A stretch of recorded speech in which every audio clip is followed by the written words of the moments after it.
it, and that's the end of Tuesday. It's a Fast Lane on 101 ESPN with Andrew Marsh, Carey Davis, and Jamie Rivers. I'm Anthony Stalter, 202. Your time check is brought to you by Clarkson Jewelers, an officially licensed Rolex jeweler.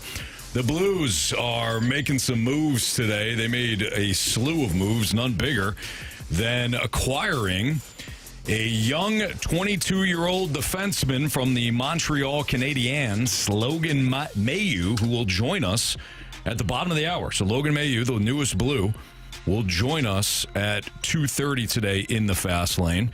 Unfortunately, for many Blues fans who have come to really appreciate the promise and the game of Zack Bolduc, that is who they traded to Montreal to pull off this deal. So Zack Bolduc, 22 years old, 17th overall selection in 2021, goes to Montreal for a defenseman, Logan Mailloux, who is also 22 and was the 31st overall pick in that same NHL draft. Jamie, I know a lot of people are dying to hear your thoughts on this. Yeah. Some people are loving it. Some people are absolutely hating my guts today, for my opinion. And which is? Twitter is a tough spot to be sometimes, guys. Let's see here. No, was I shocked? Yeah, a little bit, because you see such tremendous upside in Zack Bolduc and what he was able to do last year, scoring 19 goals, became a pretty prominent figure on the power play, added physicality to your lineup, all those things. I don't have one bad thing to say about Zack Bolduc. Love the kid as an individual. He was very coachable. I know the coaches love working with him. But there's a player out there that has the upside of what Logan Mailloux has available. He's 6'3", 215 right now. He still hasn't reached his physical maturity yet. He's a great skater, big shot from the blue line. He's not afraid to get involved physically out there at all. He loves to hit and play physical, clear the front of the net. He's got a good first pass, can play on the power play.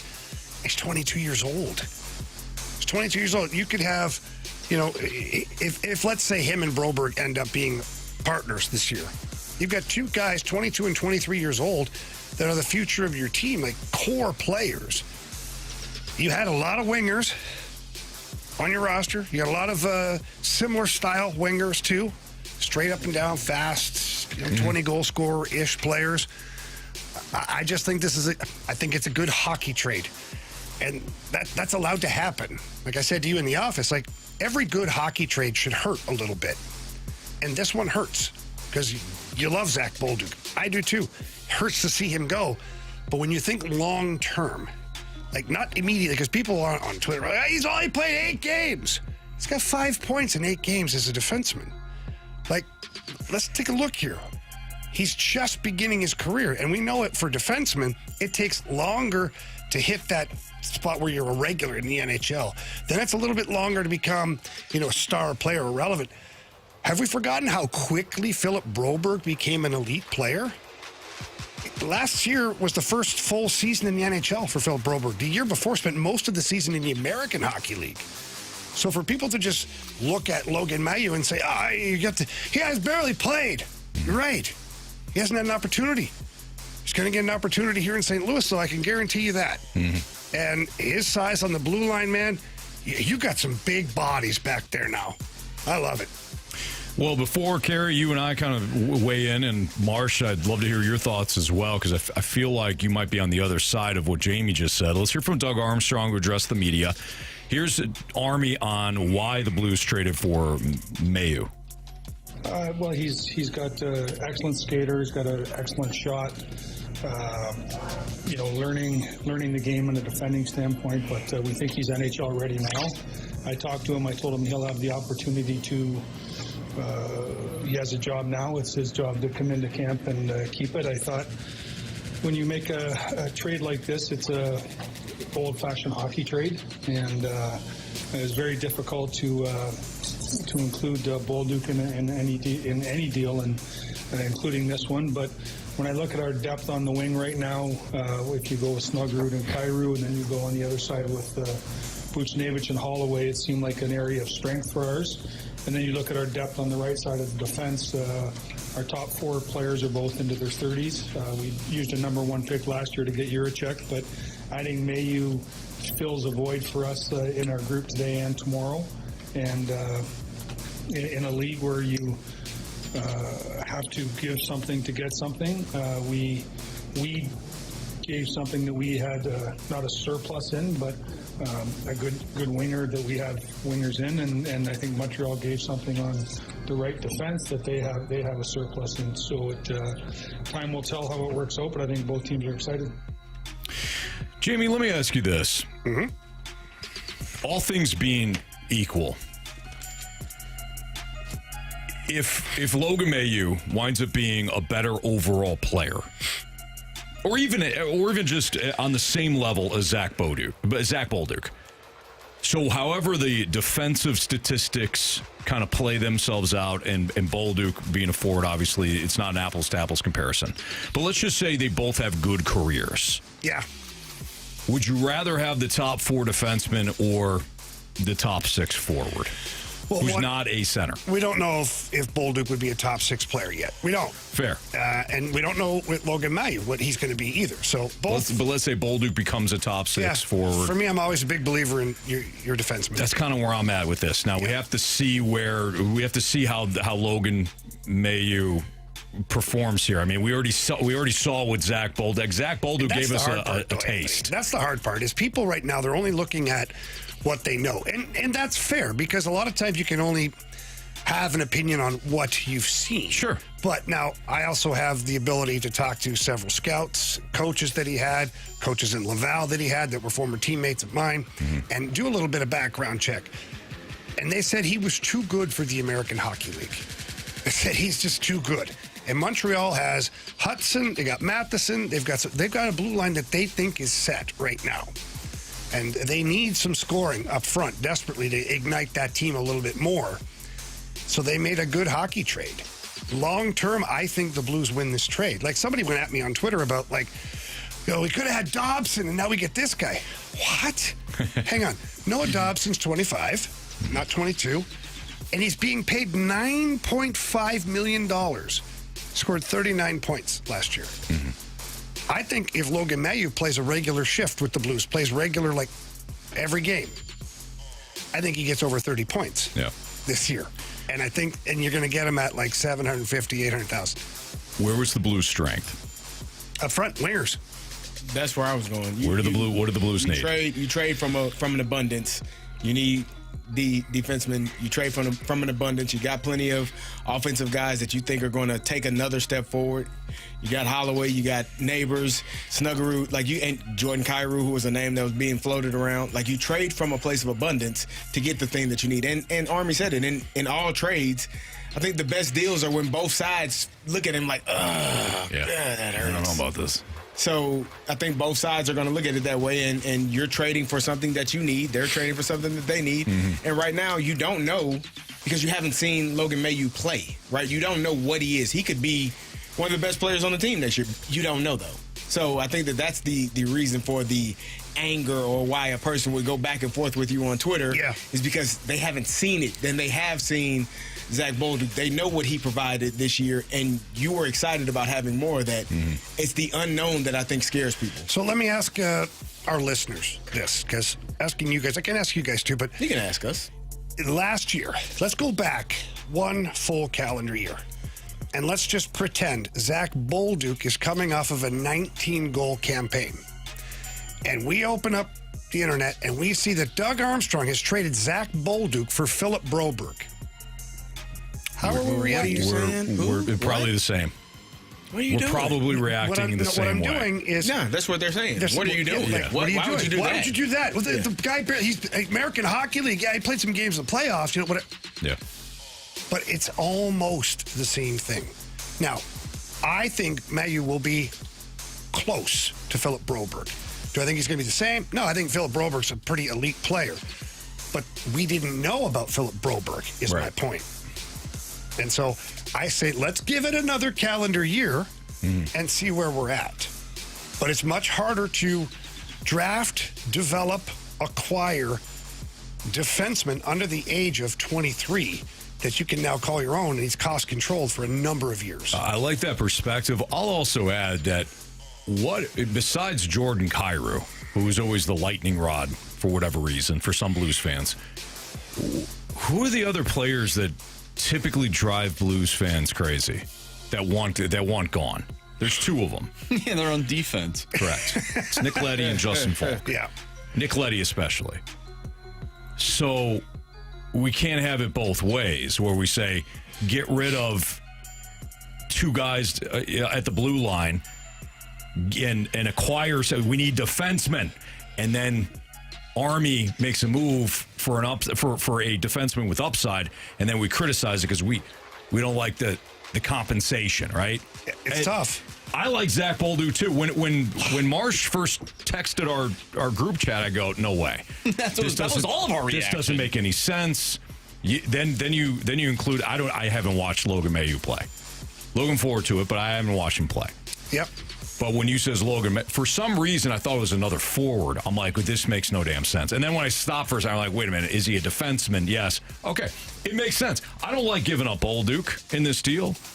I like that they had a young forward group. I would have loved to see that young forward group continue to progress. But as CD mentioned, if you're trading from strength to acquire something you need, that's where you want to be. That's the sandbox you want to be in as a general manager. And you also have some other young players that might duplicate what Zack Bolduc is doing. Sure. We don't know what Dalibor Dvorsky is yet. We don't know what Otto Stenberg is yet. Like, you still have don't players. even know what Jimmy Snuggerud is over 82 games. You're right. So to your point, Marsh, your thoughts?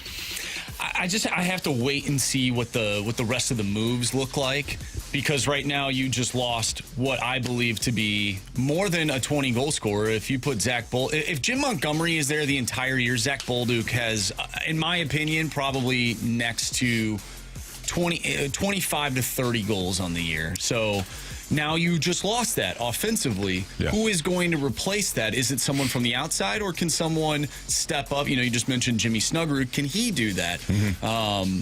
So I really want to see how this plays out to really form an opinion, like a really concrete opinion on it. I mean, you guys laid it out, though. Like, this team is looking for a big right-handed defenseman. Mm-hmm. So I like that. And it's not like this guy is like a third-round draft pick.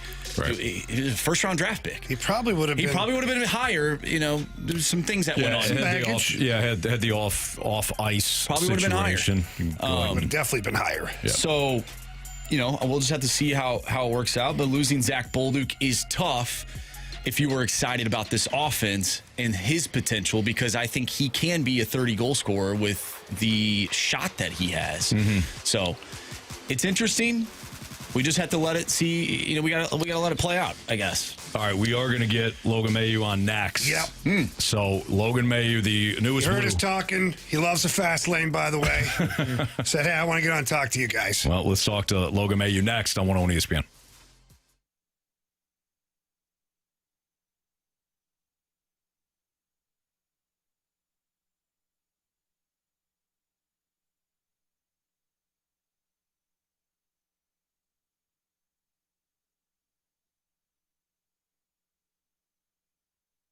All right, St. Louis, if you are thinking about selling your home, man, that can be stressful. It sure is. And you know what? You don't want to just have any real estate agent that maybe doesn't understand the market here in St. Louis. No, you want the best in the business.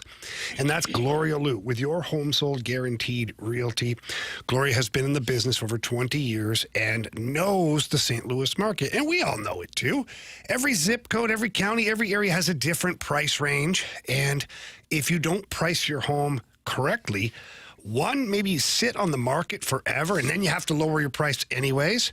Or two, you sell it so quick and leave money on the table because you didn't ask the right price. Well, Gloria Liu understands where your home needs to be as far as price is concerned. She's going to give you a list price and you're going to sell fast and for the most money available. That's why you need to give her a call. But when you call her, do me a favor. Tell her Jamie Rivers sent you in, and her number is 314-325-6888. Again, that's 314-325-6888, or you can always visit GloriaHasTheBuyers.com.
It's the Fast Lane on 101 ESPN and the Blues Radio Network with Andrew Marsh, Super Bowl champion Carey Davis, former Blues defenseman Jamie Rivers, and Anthony Stalter, and we head to the Collier and Thompson phone line. Well, we're going to chat with one of the latest Blues acquired today from the Montreal Canadiens, Logan Mailloux. Logan, we appreciate you joining us today on what has to be kind of a frantic day. No, thanks for having me. But yeah, it's been a pretty busy day to say the least. But no, I'm really pumped here, really excited. So Logan, walk us through, if you don't mind, let us take us behind the curtain here. What was it like to get the phone call, and what was your first impressions? You're going to be a Blue. Yeah, so I heard from the GM of Montreal, Ken Hughes, was the first to call me, and he told me that something was going to happen. And I kind of figured after the Dobson deal that the Habs made a couple of days ago that something might be happening anytime. But then he told me that I was going to be going to St. Louis, and no, I was pretty pumped. So Doug Armstrong called me right after, and I spoke to him, and I spoke to Jim Montgomery as well. So no, I'm excited to say the least. Yeah, Logan, let's dive into that a little bit here. Before getting the phone call and finding out you're going to be a St. Louis Blue, I remember the first time I was traded from St. Louis, oddly enough, to the Islanders. I didn't know that much about the Islanders. So, how much did you know about the Blues before today? And, what about their style of play do you like? Yeah, I mean, they got a heck of a team there. I think a good mix, young guys, some older guys, exciting team to say the least. I think. So I know Jordan Kyrou a little bit. He's from London, Ontario, where I played junior. So I've known him for a little bit now, and I know how he plays, and I know how some of the other guys play there. And now I'm excited to just get there and hopefully. Complement the game and be able to contribute. So you also said you talked with Monty already a little bit, and one thing that I know about Monty, you'll find out quickly. He's an excellent communicator and a great guy. What did Monty have to tell you about welcome you to the team and maybe what he sees your role as? Yeah, I mean he told me that they were excited to have me, and he told me I'm going to come in. Get a chance to play, get an opportunity to play, and then from there, I mean, it's up to me. It's going to be up to me to dictate how I play. He said got some good young guys back there with Broberg and Tucker, and then some older guys there who I think will be a big help for me. So I think just being able to kind of be around those guys, hopefully we can win some games there. Logan, congratulations and welcome to St. Louis. What are some of the things you were drafted in 21? What are some of the things that you've learned over these past couple of years in the OHL? Your stint you had last year in Montreal. What are some of the things that you've learned during that time? Yeah, I mean, I got drafted. I feel like I was watching the draft the other day, and those kids are like 4 years younger than me, so it feels like I just got drafted still. But no, yeah, I think it's been a long journey, to be honest. Some ups, some downs, and I think I've grown a lot since then, kind of as a player, as a person. I think I've played some good hockey past couple of years. Played a lot of hockey too. I haven't really missed any games, so that was a big thing for me. And but no, I think I've kind of grown a lot as a human, and I hope to be able to come to St. Louis and contribute both on and off the ice. So I'm definitely looking forward to it. All right, Logan, so for our listeners here in St. Louis who may not have watched the Canadiens games or certainly any of the games in Laval, how about a scouting report on yourself? Always a little bit awkward to talk about yourself, I know. But what are Blues fans going to get here in Logan Mailloux? Yeah, I think I'm a big, rangy defenseman, right shot D. I think I can bring some physicality to the game. I don't shy away from that whatsoever. I think I can provide some offense, but just a solid game on both sides of the puck. I think I try and score some goals here and there too, so I'll try and bring a bit of that and just play an honest brand of hockey. and play a tough brand and try and contribute there. Now, Logan, I did some research, and it says you had a pretty good shot. So which is more exciting for you, having a good shot from the blue line, or you talked about the toughness, laying a hit on somebody else that when they're sliding across the ice and trying to knock them out? Which one do you prefer?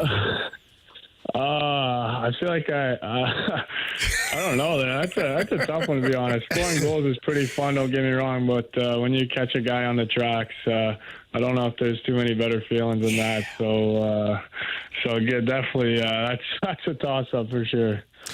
It's a fast lane here. We're talking with Logan Mailloux, new defenseman acquired today by the St. Louis Blues.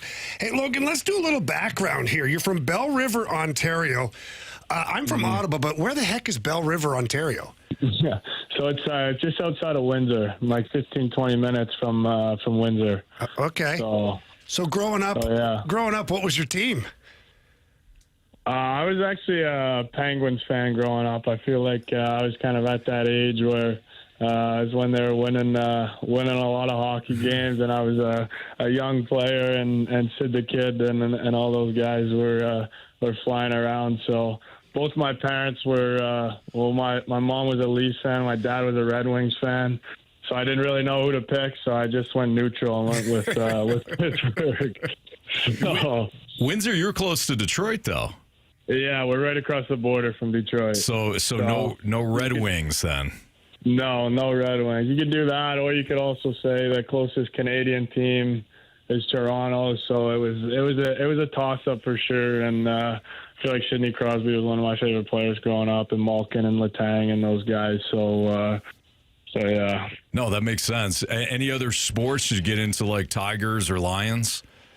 Yeah, I'm a big Lions fan, actually. Yeah, let's go, baby. Jamie adopted the Lions not too long ago, so he's rooting for the Lions. Pretty good couple of years. It's been a good time to hop on. Yeah, it has been a good couple of years after a lot of not so good years.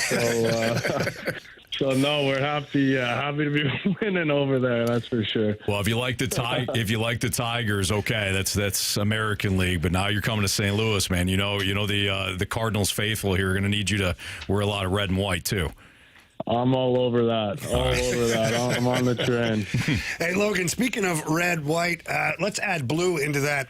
How cool was it the first time you put on the Montreal Canadiens jersey and played in Montreal? Because I remember I played with the Canadiens briefly, and when you step out on the ice at Bell Center wearing that jersey, it's just a real unique feeling, isn't it?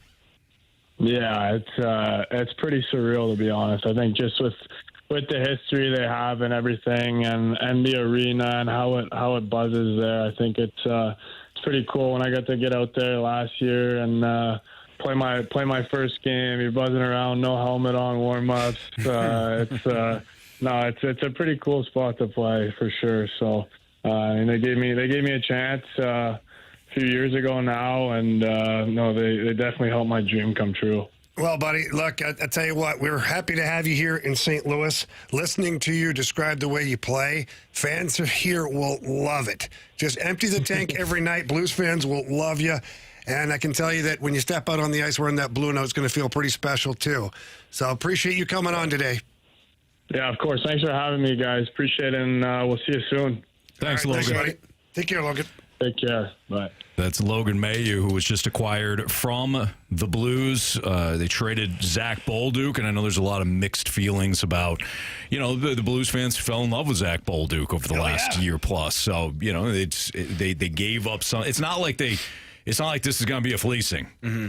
I think this is going to be one of those quote-unquote cliched hockey trades. We are getting some text messages, of course, after the interview. The 618 says, we do like physicality. He's trying to win us over. Damn it! I like him. I still want to be mad, though. So, a lot of really good texts. Well, I thought that was a very good interview. You can hear, his passion, his excitement. He's looking forward to it. And the thing I will say about a young player like that, a guy that was drafted in the first round, only played 7 or 8 games up until this point in his career, he's hungry. Sure. Like, he wants to play. He wants to prove himself. He wants to be able to show the team that drafted him, the teams that didn't draft him, and really the team that did draft him and didn't give him much of an opportunity, you fast laned up. So I'm going to go out there and I'm going to play hard. He's a big kid. They say he shoots the puck really well. Like he has an elite shot. And he said he likes hitting people. What more do you want? You can shoot the puck and you hit people?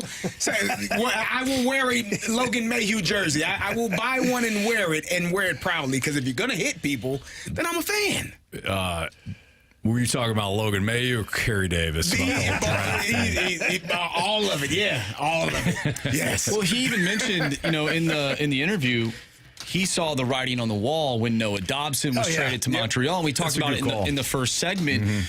Based on what we heard, we, as the Blues, could have traded Jordan Kyrou for Noah Dobson, who is probably wanting more than 9.5 if he comes to St. Louis. So this kid in Logan Mailloux could be Dobson at a cheaper price. He's more physical, and a younger age too. Yeah, I want to make this clear, and I know why you're bringing that up, Marsh. It's because there were some outside connections with the Blues and Noah Dobson.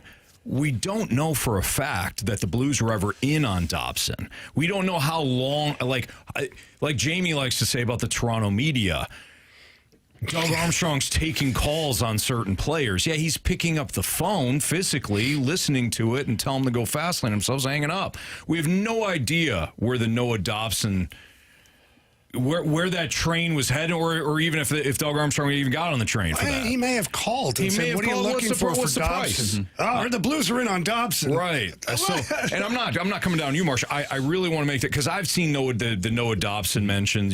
Jamie, you brought up the first commenter on Twitter when you posted that this morning. Like, we have no idea if the Blues are really interested. Plus the money, the salary cap ramifications for that. We have no idea if the Blues were actually in on Dobson. So this whole notion of they could have had Dobson, and so you don't know that. I mean, I fully believe that they were interested in Dobson, and this is Plan B, which could ultimately end up being a better option. Fair. That's fair. That's your opinion. Fair. Yeah. Makes sense. There was some dot connecting going on before Dobson was traded to Montreal. Either way, all water under the bridge now. Logan Mailloux is a Blue. We'll get to the other team that played here in St. Louis last night. Did they? They played in Pittsburgh. They played in Pittsburgh, technically. They were on the field. Kinda. They were on the field last night. Poor guys. Tough night. Your guy, too, Anthony. Tough night. My guy? Your guy. He rooted for that, though. He did. He said it was going to happen. Oh, I didn't root for it. Your fault. I just had Marshy I had a vision. That Erick Fedde. You had a vision based off of like the last month of concrete evidence. Deja vu, me replaying the same vision. Either way, I had a vision that Fedde would stink last night. He did. We'll get into it next on 101 ESPN.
101 ESPN Sports Center.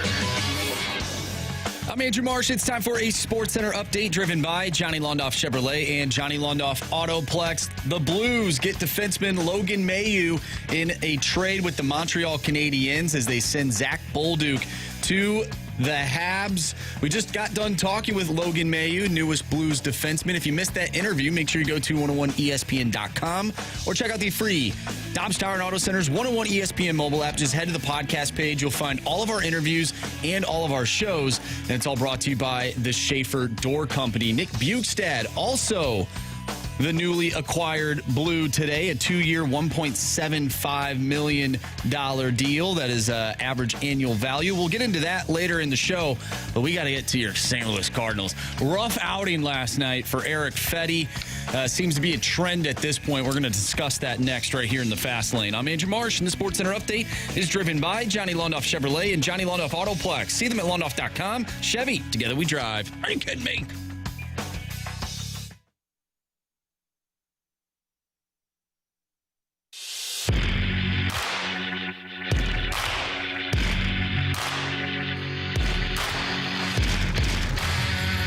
It's Fastlane on 101 ESPN. Erick Fedde was dreadful again last night for the Cardinals. We don't even warm up. We just dive right in. Dreadful again. Well, He was dreadful. You could have said Andrew Haney was remarkable. But you could have went Andrew positive. Haney doesn't pitch for the Cardinals. Hang on. Andrew Haney, the 3 games leading up to last night, 17 earned run. Oh, he was He due. figured it out. He was due to have a no-hitter to the 6th. What, you think I'm being too harsh on Erick Fedde? I think you could have came in a little softer. Like, I don't think you could have. I don't think you needed to come in disagree. that hard. I think coming in hard is definitely the best strategy. I do too. Go ahead, Anthony. Always. You got to warm up. How about Okay. this? How Yeah, about but you don't this? want to come in soft. No. Is this better, Carey? You hit the Erick hole hard. Fedde was horrible last night. Is that better? That's coming in hard. Marshy gets He it. came in real hard. Yeah, he had a disastrous 5th inning. Well, Pirates sent 10 batters to the plate in the 5th. is that good? Gave up 7 hits to Erick Fedde, including 2 extra base hits. He threw 26 pitches in the 5th inning alone. It's not good. Gave up a leadoff home run. Did I mention that? Did I mention the leadoff home run? No, Anthony, that was Followed by the double? that was against the Cubs. Oh, no. He did it twice, Marshy. He did it again. Yep. Yeah, Spencer Horwitz dropped the barrel, went Yabo. Well, then McCutcheon Yeah, but it doubles. wasn't first pitch, was it? I think it was. it was second pitch. It was second pitch. Okay. pitch. He's getting He's better. getting better. See? The good news is Fedde gave up a laser beam that he caught in order to double up the Pirates in the That's a hell of first a inning, catch. or else that could have been even Hell of a catch, disastrous. Anthony. Show some respect. I whatever. Well, Ali said he was pitching too many pitches thigh high. No, middle of the plate was the problem. Yeah. He was throwing off speed pitches I told you this last time. that were spinning, but Listen. yet didn't have movement. I told you Kyle ain't Tucker, good. when Kyle Tucker struck out in that game, the last game he pitched, Kyle Tucker was shocked. It was shock and awe. He's like, well, he's over the pit. He's over the plate all day. Swing away. Close your eyes and swing, boys. You're gonna be fine, guys. And it was similar. What does last he night. have? Thigh high, Swing. Middle of the Swing. plate. Trust me. rooster middle. Swing. If you can feel me on that. This just in, the Pittsburgh Steelers have signed Erick Fedde to be their third quarterback. Hey, you never know. Whoa. Come on. I mean, when he's rolling, he's fine, but adversity strikes, and then he can't stop the bleeding. No. Broken bat single and a bunt hit, then he unravels. He wasn't good. And this pitch to contact thing is fine when you're pitching to contact and then they're hitting it to your defense. When it's not, you got issues. You can't get out. You can't get out of jams. He's struggling. It's not good. I got some numbers. I was going to save them, but I can give you a few of them now. Please. Oh, yeah. Let me see if I can Carey find loves it. numbers. I do love numbers. It's the I'm new I'm a Carey. numbers guy. Stats guy. I'm a numbers guy. New Carey, same old Erick Fedde. Well, So at 9 starts, he's had 5 losses in that stretch since his last win. Excuse me. His last win, fellas, you want to take a gander? You want to take a guess? May 9th. Yep. May Marshy 9th. I was gonna say Marshy said it Memorial yesterday. Day. Yeah. May 9th. May 9th. Last time he won. Cardinals are 2-7 in that stretch. What does It's that not mean? great. He's currently 12th in Major League Baseball in ERA. pretty good, right? Yeah. No, the other way. Oh, 12 bottom, worst. bottom from 12. 12 highest. At least he qualifies. Yeah. Well, the other guy will qualify. He needs about 4 or 5 more innings, and he'll be qualified. Exactly. He'll be once he qualifies, he'll be at 7 or 8 He's so worse. bad. And then Palante is qualified. He's 15th worst. Oh, wow. Oh, we didn't have to drag him into this I gave you the conversation, numbers. did we? You guys asked for numbers. Palante, just You a don't care drug about into wins and this. losses, but you damn care about ERA, don't you? No, we care about FIP. What's his FIP? What's his FIP? It's probably terrible. That's a hell of an answer. Even Carey Davis, who does not like any sort of advanced metric conversation, had to probably say, you know bad. what, it's probably bad. It doesn't matter what ballpark. It doesn't matter what ballpark you're in if you can't keep the ball in the ballpark, does it? I got it right here for Fedde. ERA of 4.56. His FIP is 4.65. So that's the real number. That's the real number, which is pretty close to the ERA anyway. So it's whether it's a still defense bad. or not, Fedde's not great. Because the defense can't do anything when the ball is Yeah. in a gap in certain areas or over Laser the fence. beam. Yeah. Rockets. Can I ask you guys a question? Sure.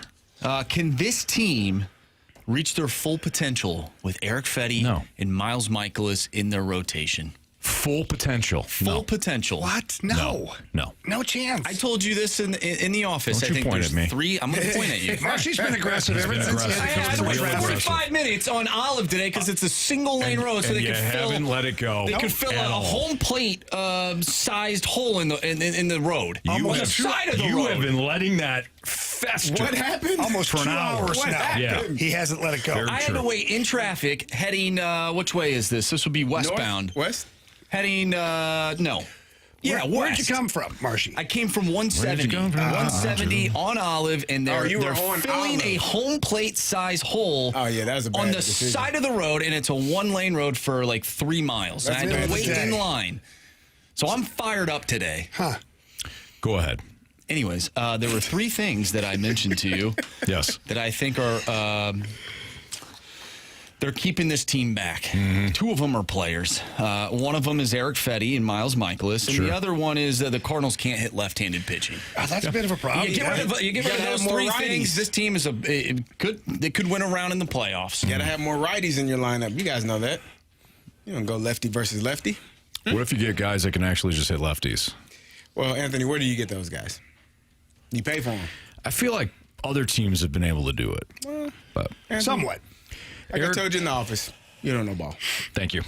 Erick Fedde has regressed toward his pre-2024 self. And that's not good. This is He looks more like the guy with a 5.41 ERA across 5 seasons with the Nationals than the guy that went overseas and then came back for a half a season with the White Sox and completely fooled everybody. And the Cardinals said, "Here, take Tommy Edman." You're not going to get in trouble. I'm hungry. That is what Erick Fedde looks like. He looks like the Washington Nationals version. Now, will he rebound? I hope so. I hope he rebounds. From here on out, I'll be the biggest Erick Fedde fan in the world. So you can trade him. I don't think. See, that's what where I'm I saying. was going. So you Because can trade him. this now becomes problematic as well. Do Yeah. you think that teams No. would eat? Okay, now I don't have to finish the question. No. Okay, should I finish it for the listeners? Yeah, you should. Sure. Do you think that the listeners are fans? Do you think that teams would be eager to trade for an Erick Fedde? Eager. Eager. Maybe the A's. And even them. Team that needs to win. No, Why would they get him? Okay. Well, I just wanted to know. So no. Not at all. That's a no for me. It's a no for you, dog? Yeah. All right. Lineup is out. We'll play the lineup game next on 101 ESPN.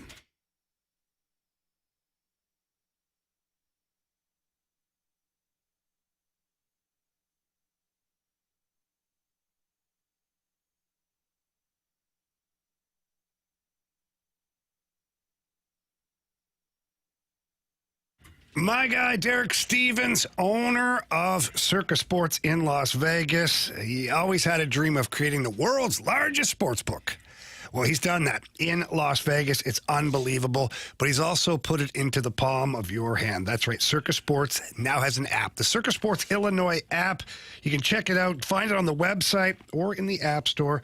They've got great lines on all their futures bets, tight money line splits, and, of course, they've got the best odds out there of any of the other apps.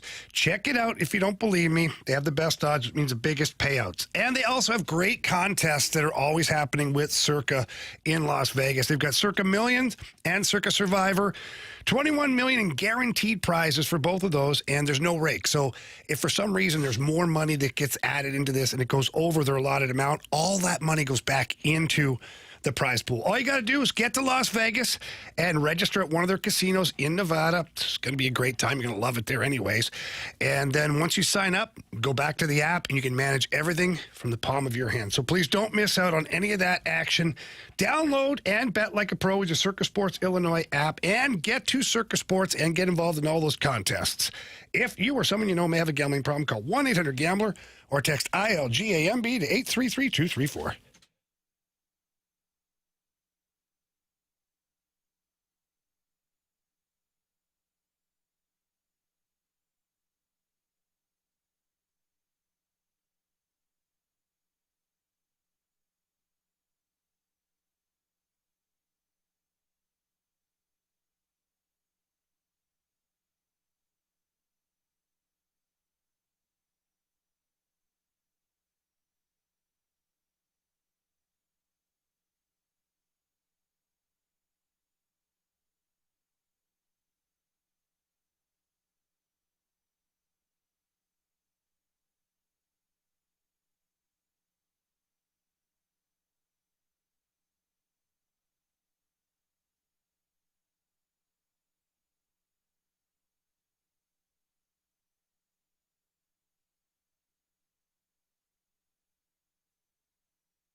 Cardinals and Pirates back at it tonight at PNC Park after the Cardinals fell to the Pirates last night in the Erick Fedde game. No? All right. Good job. Andre Palante versus Paul Skeens tonight. Oh, that guy, we own that guy. own this guy. Yeah, This is a win. Paul Skeens, right-hander, of Makes me course. nervous. I feel like he's going to figure it out at some point. No, not against these We're done. Redbirds. No chance. All right, guys. Yeah, it's easy. Show us Brendan Oh, Donovan. wow. Go ahead, CD. I mean, it's the same No, thing. it's fine. Go ahead. Look at that guy. Vibrant, handsome, You know this. hair. Right, whatever. Mason Wynn.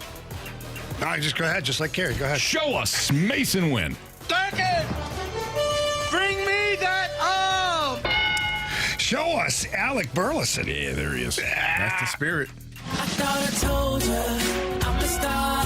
You're already acting like you're a star, and we haven't even opened yet. Do I need that? Show us Wilson Contreras. You don't know how to play first base. It's not that hard. Tell him, Wash. It's incredibly hard. Hey, anything worth doing is. All right, so this is a righty now. Do they go back to Gorman or Newt? I think you go Newt. Newt, there it is. I think it's Newt. There it is. Arenado, Gorman. Newt Arenado. That's my opinion. Well, actually, wait a minute. I think it's Arenado. No. Newt. You can't have back-to-back righties. You could. It's against the rules. No, it really isn't. Hey, I'll let you guys. It's the unspoken rule, like bunting when there's a no-hitter going on. So you think this is Newt? Yeah. Go for it. Oh, really? Mm-hmm. Go ahead, Carey. Really? No. Do you? No. Do you agree? I don't feel as Then passionate. why would you send me to do it? Because you feel passionate. Hell, the You feel- rule is it has to be 2/3 of the vote. But I... He said no. You said no. So then I said go ahead. No, you didn't. It has to be confirmed. I said go Confirmation. ahead. All right, so do what- you agree that it's Newt? Go ahead. Nah, see? All right, I think... Fine. I think it's Gorman. So if Okay. you think it's Newt, Gorman. Who do you think? Yeah. No, Jamie. Go ahead, guys. You got to pick. No. I think it's Arenado. Oh God. Well, we'll go around the horn Ryder. here. Hopefully somebody's right. Go ahead. Start with you, Carey. Show us Lars Nootbaar. You are so wrong. Jamie. Show us. Nolan Arenado. Sorry, guys. Show us. It's his show. Nolan Gorman. Swings and a Minute is brought to you by Gorman. Hang me a curve and I will hit. So now the new rule is you get to break the tie. Yeah. If it's All all, right, that's all fine. three of That's us. not- no, he just whatever he says. He just. That's what I said. It's his show. So if we all three have different choices, we go with your choice by default. Yeah. Oh, it's my 'Cause show. It's your show. The average Joe. We don't Two even know if that's former you. pros You might not and even this have guy. This show could be marshy. That could be. See? Could be no. We don't know. Thanks. Sorry. You think I it's was just trying Arenado to here? prove my point. Didn't mean Or does to he get the day kick off? you. Is Gorman playing third? No. Carey, it's called talking. I say Arenado. Arenado. Go ahead. No, it's you, remember? Show us. Oh, no. Nolan Arenado. No way in hell. It's Lars Nootbaar here. All right. That makes Go ahead, sense. Anthony. No, you go ahead. No, you believe go. it. Show us. Lars Nootbaar. Stupid. Stupid. Stupid. That one hurt. That was nasty. So Arenado is out and Newt is out? Who is this? JC? Good call. You think so? What? Yeah. Sure. Batting Who sixth? else? I don't know who else it'd be. So Arenado is out today. Yeah, he's got to be. If he hits Yeah, he's not batting lower than 6. He's out. He had the dislocated fingers or whatever going on the one time, so maybe One time in band camp? one time in band camp. That happens. it can. All right, so is this Thomas Sajaci? Sure. Yep. All right, show us Thomas Sajaci. Not great. Who's here? Jordan Fermin? Walker? Is Walker Fermin back? is- Fermin? Walker is still. Walker's still Walker's out. not back I'm yet. asking Carey. Herrera's not back yet. It's got to be Freddie Fermin here. Yeah. You wouldn't Freddie put Fermin. Hampson The catcher. here. Oh, the hamster. I forgot we had him. Dang. He would I be don't think. hitting Yeah, I don't think he'd be six. hitting 6. Fermin is batting sixth. He did smoke one up the middle. I say Fermin. All right. And he smoked it. Should I? Yeah. I'll do it this Go time. ahead. Go for it. Show us Fermin. I'll be back. Jose Fermin. Nader. Terminator. All right, now Lars. Why would Lars be batting behind Fermin? Because, you know. Because you're breaking up your Because lefties. you can't have lefties back to back, like I you said. can. You can. You cannot. You can against Freddie. Ali is This is the choosing rule. not to. You do. All right, show us Lars Nootbaar. International superstar. Watch out, don't run into any walls or anything. This got to be Pajes here. Yeah, I hope so. Show us. Petey Pages. Smithies, throw this at him. You're out! Maybe. All right. This is Victor Scott. Look. I'm assuming. Yeah. Show us. Victor Scott II. Run, run, run as fast as you can. You can't catch me. I'm the gingerbread man. Oof. Good luck. All right, run that, Marsh. All right, gentlemen, leading off, second baseman Brendan Donovan, batting second, the shortstop Mason Wynn, batting third in right field, Alec Burleson. Your cleanup hitter, first baseman Wilson Contreras, batting fifth, third baseman Nolan Gorman, batting sixth, the DH Jose Fermin, batting seventh in left field Lars Nootbaar, batting eighth, catching Pedro Pajes, and batting ninth in center field Victor Scott the second. Back. Stay fair! Stay fair, stay fair! Go fair, go fair! I don't believe what I just saw! Home run. I have a baseball issue. What do you got? You know I'm kind of old school. No. I like the old school philosophy and mindset. The DH is supposed to be a guy with some pop. And you saw how hard he hit the ball? He did hit it hard, but I mean pop over the fence. It's just me, personally. Yeah. DH should be Gorman and Fermin should be in the field. It's my personal opinion. Not all Probably not DHs right. have pop. That's the rule. It's my rule. Your DH stands for designated hitter, meaning you're hitting the ball over the damn fence. What was Big Poppy? DH. Hit the ball over the fence, didn't he? Power hitter. All the time. Yeah. That's my DH. But, Carey, I also remember a guy that's an old school baseball guy that said, I don't like strikeouts or just home runs. Put the ball in play. Now, play the small ball. Unless you're the DH. You didn't let me finish. Anthony, who was that guy? Carey Davis. Okay. That guy played in the outfield. That guy. Both of those guys. All right. All right, so who's up, Jamie? Yeah, Jamie, Carey, you, Anthony, then me. Okay. Going back to Burley. Give me Burley, please. Wow. God, this is terrible. It's terrible. That is a good pick, Jamie. Give me... You know what? Give me Nolan Arenado off the bench. Oh, wow, Carey. Late game situation. Wow. All right. Okay. All right, give me the guy that Carey says absolutely won't hit a home run. Give me Jose Fermin. I was going to go with him. Yeah. I was. After you said all clearly, that. he's going to smoke one. He's going to smoke one. It's going to be a line shot that just barely gets over the fence. How But he's mad going will to you smoke be? it. I'm mad. I was going to go for me, but I wanted 10 points. I want to catch you. I hear you. Yeah. All right, I'm going to go with Nolan Gorman tonight, gentlemen. All right. Cardinals and Pirates later on tonight. Blues didn't just acquire Logan Mailloux today from Montreal. They also had a signing, and they lost a player in free agency. We'll get into the other moves for the Blues next on 101 ESPN.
It's Fast Lane on 101 ESPN 304. Your time check brought to you by Clarkson Jewelers, an officially licensed Rolex jeweler, with Andrew Marsh, Carey Davis, and Jamie Rivers. I'm Anthony Stalter. If you missed our conversation earlier with Logan Mailloux, the latest Blues acquisition from Montreal, if you've been completely out of the news loop, the Blues traded Zack Bolduc today to the Canadians for Logan Mailloux, a 22-year-old defenseman. And again, we chatted with Logan earlier today. If you missed that interview, you can go to 101ESPN.com or on the 101 ESPN Dobbs Tire and Auto Center's mobile app to check out the podcast, which is, of course, brought to you by Shave Door Company.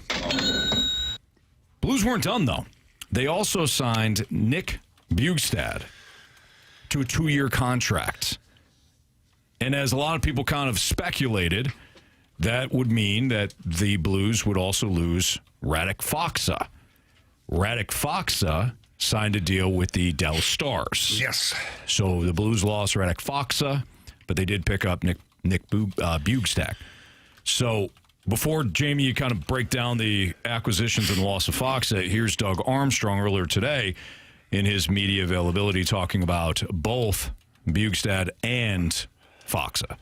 We talked to Fox's agent, and I think after a number of years, you get a feeling when something's going to work or not going to work. And we talked last night, and I got a sense that we should start looking at other places. And I'm not sure where he ends up. I have a feel for where I think he might end up, but so you just move forward. And Bjugstad's a player that we talked about. He's obviously got great wingspan, great size. He's got experience. We have the ability to put Sundqvist in Faksa's spot if we want. We can put Bjugstad in there, and we still have ability to stay in the market. The market dictates also, as I said, there's a number of teams looking for certain players, and players dictate where they want to play also. And so we haven't been involved in some of the things that we want to be involved in, but we're okay with that. You know, we're still in the growing process, and I'm not sure our time was right to go put all the chips in the middle right now. I think we're still growing. I'm excited about that under 25 group, and we'll continue to push and see if we can get better. Jamie, your thoughts on Army's comments there, as well as the move to acquire Nick Bjugstad? Yeah, so when I saw the signing of Nick Bjugstad, it was evident to me that Radek Faksa was not going to come in at the hometown discount that we thought he was going to come in at. You know, Faksa made, $3 million and change last year. He was going to have to take a haircut to stay, but I don't think Army was willing to come to the price that he paid for Faksa, or the term, rather. Radek Faksa, turns out he gets 3 years, $6 million, $2 million per year. That's a hefty price for a fourth-line player. Mm-hmm. Like, when you look at the numbers, 15 points overall in 70 games, 5 goals. Now, we like Radek Faksa. I loved the way he played. He was gritty. He was all these things. But for $2 million for 3 years, that commitment, I didn't love it. Mm-hmm. The flip side of that is Nick Bjugstad comes in slightly under that $2 million mark, 1.75, whatever, but for only 2 years. And Bjugstad had 19 points in 66 games, 8 goals. So, you know, neither guy is wowing you with their offense. However, Nick Bjugstad, the year before for the Arizona Coyotes, had 22 goals and 23 assists, 45 points. So there is capability there for him to score some goals. He's had 20 goals 2 times in his career. He's had 19 goals 1 time in his career. And he's a big song gun. He is a big man. I think he's about 6'6", probably about 220.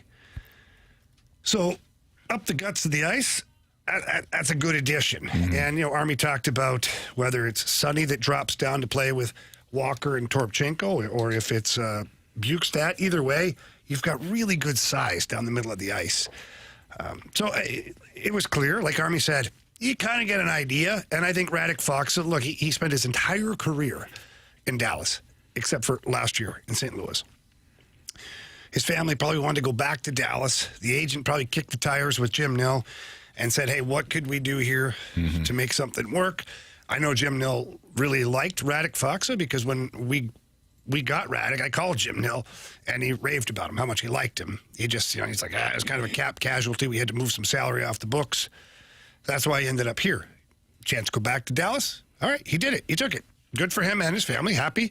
But I think Bjugstad's a nice pivot. I do. I think it's a good pivot, and he was a serviceable guy. Again, a huge man, and for the right price.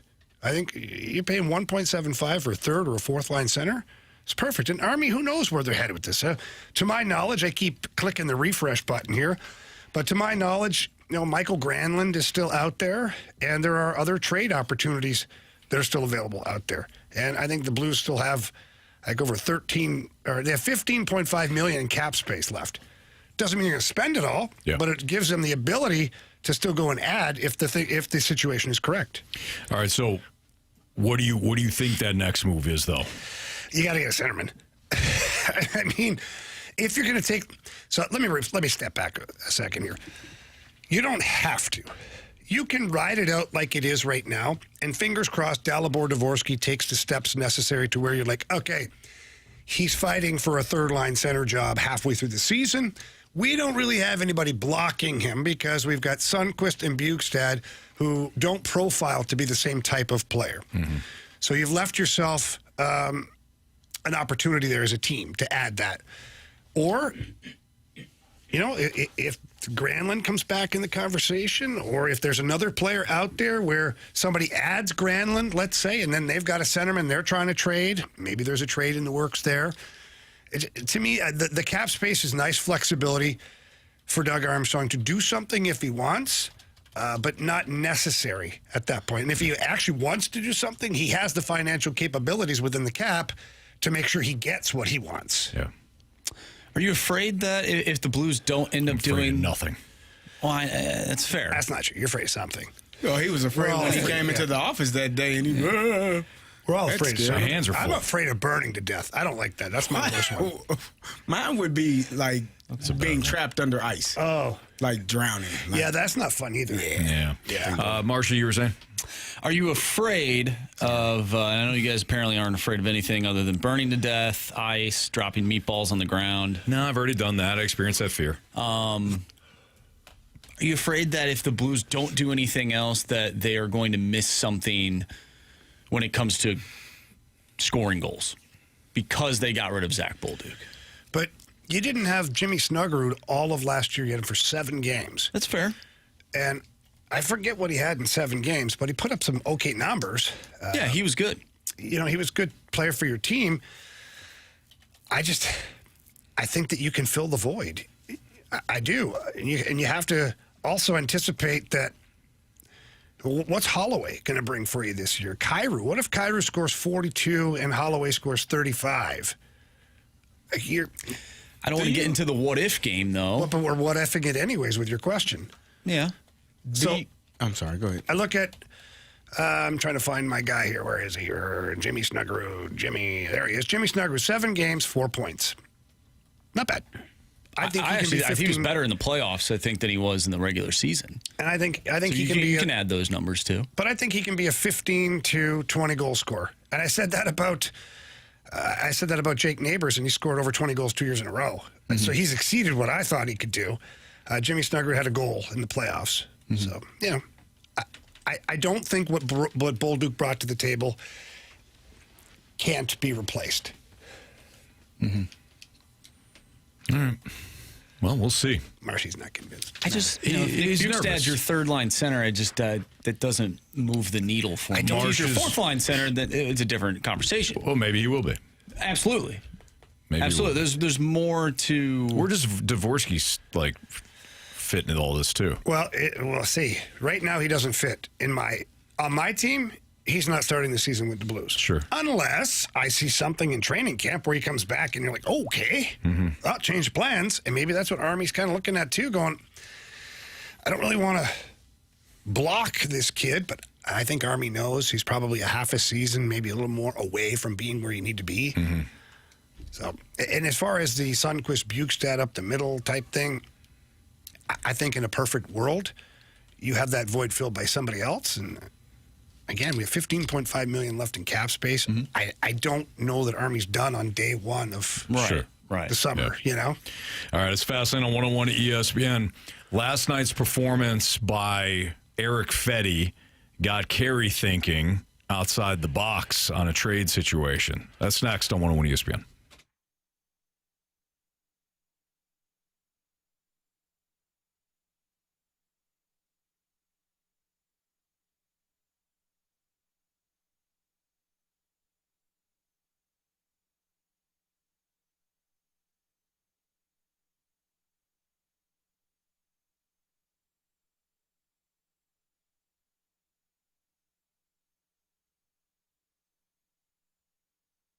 Cheap, cheap, fun, fun. Let's get dirty, folks. Beautiful weather outside. Great weekend coming up, July 4th weekend. There's maybe some birthdays coming up. Trips to the lake, all that stuff.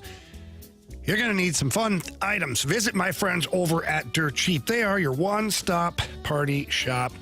They've got amazing selection of wines, whether it's red wine, white wine, the rosés. Great selection of the tequilas, too. Maybe you're thinking about those margaritas. Get over to Dirt Cheap. They've got great tequilas, those smooth ones. They taste so good in those margaritas. Also, an unbelievable selection of bourbons.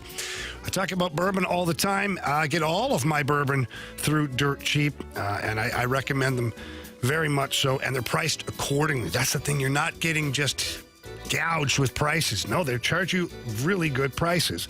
They've also got the Rewards app. Download that. You start saving immediately. And you can also place orders for pickup or delivery on the app. And you can also join their exclusive bourbon club.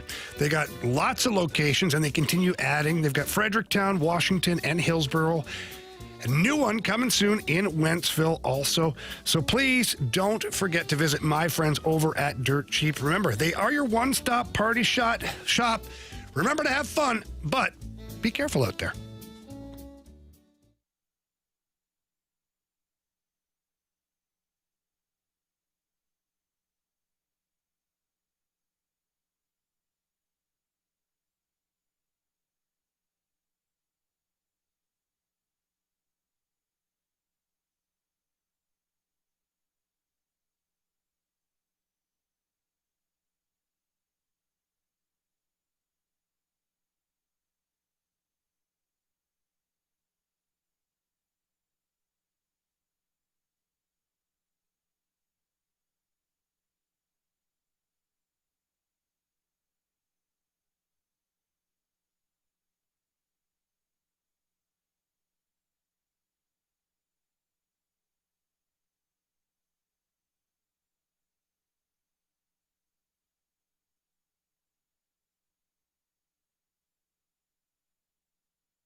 Fast Lane on 101 ESPN. So, Carey watched Erick Fedde's rough performance last night. I guess I was too harsh on him earlier, according to Carey. But you watched that not so masterful performance there by Fedde, and you, Carey, had a thought about kind of I don't even know if it's an out of the box idea. Just when you watch his start, you thought something about the trade deadline that it almost needs to be a must now. Yeah, I felt like watching that performance. I asked you all, was watching that performance last night more of a reason to trade Ryan Helsley at the trade deadline? So what are your thoughts? My thoughts are getting pitching prospects in return. Like, right now, if you go into next season, right now you have Sonny Gray and you have Matthew Liberatore that you can count on, right? You don't know what Michael McGreevy is for an entire season. You don't know what Andre Palante is, really. And I gave you some numbers. He's 15th to last in ERA in Major League Baseball for qualified starters. You don't know. So you got 3 spots where you're hoping that Michael McGreevy, Quinn Matthews, maybe Tink Hintz, maybe Gordon Graceffa. He's probably going to be a reliever, but you don't know what you're hoping that those guys are able to step into that void, and Palante as well. Out of those guys, you're hoping you got 3 starters in those 4 or 5 guys. But you don't know that for sure. And you have taught me that pitching is the most important thing in baseball.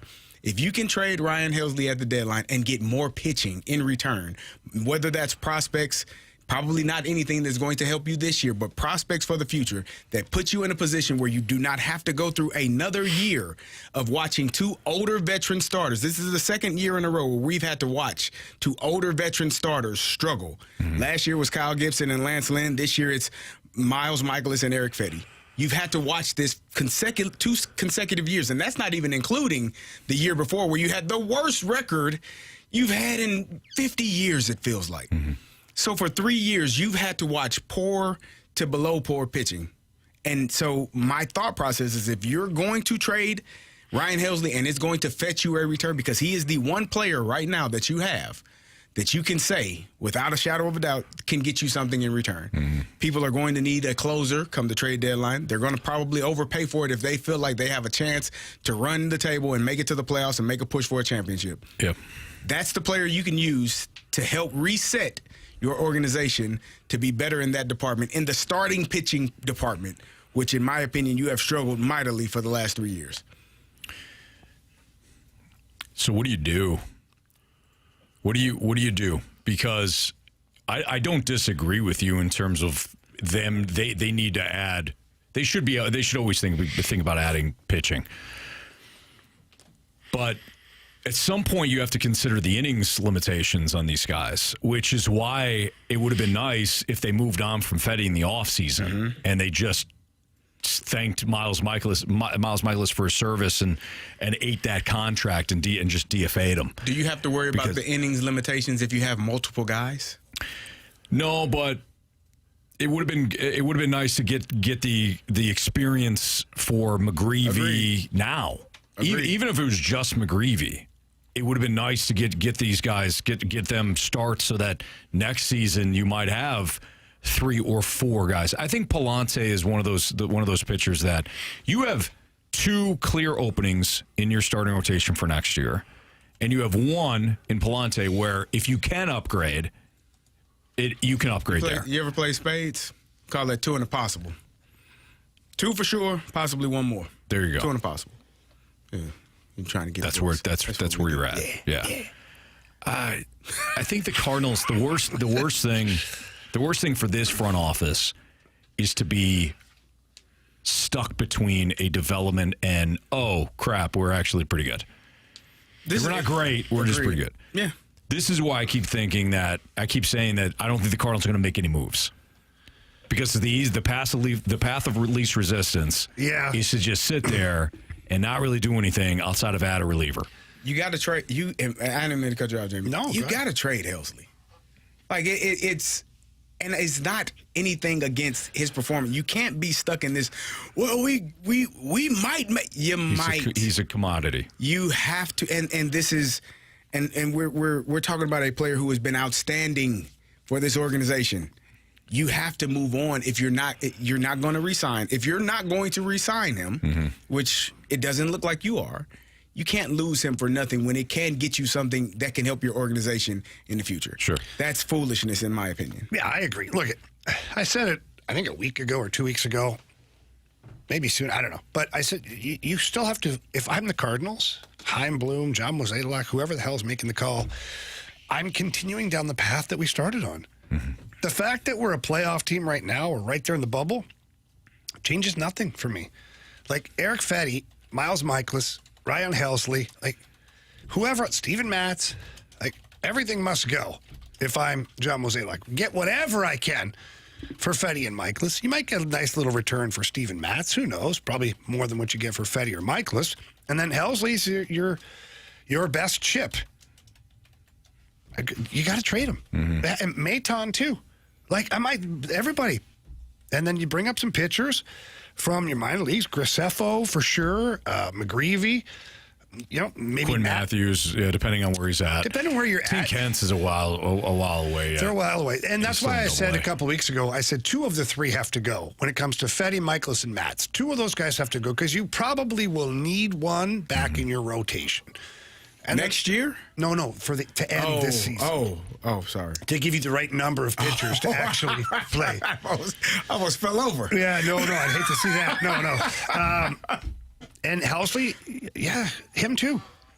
I think you're getting to the point where you might not be able to trade 2 or 3, though. It's possible. Then you got to get rid of them. I mean, either way, get them off the books. Like, you don't need them.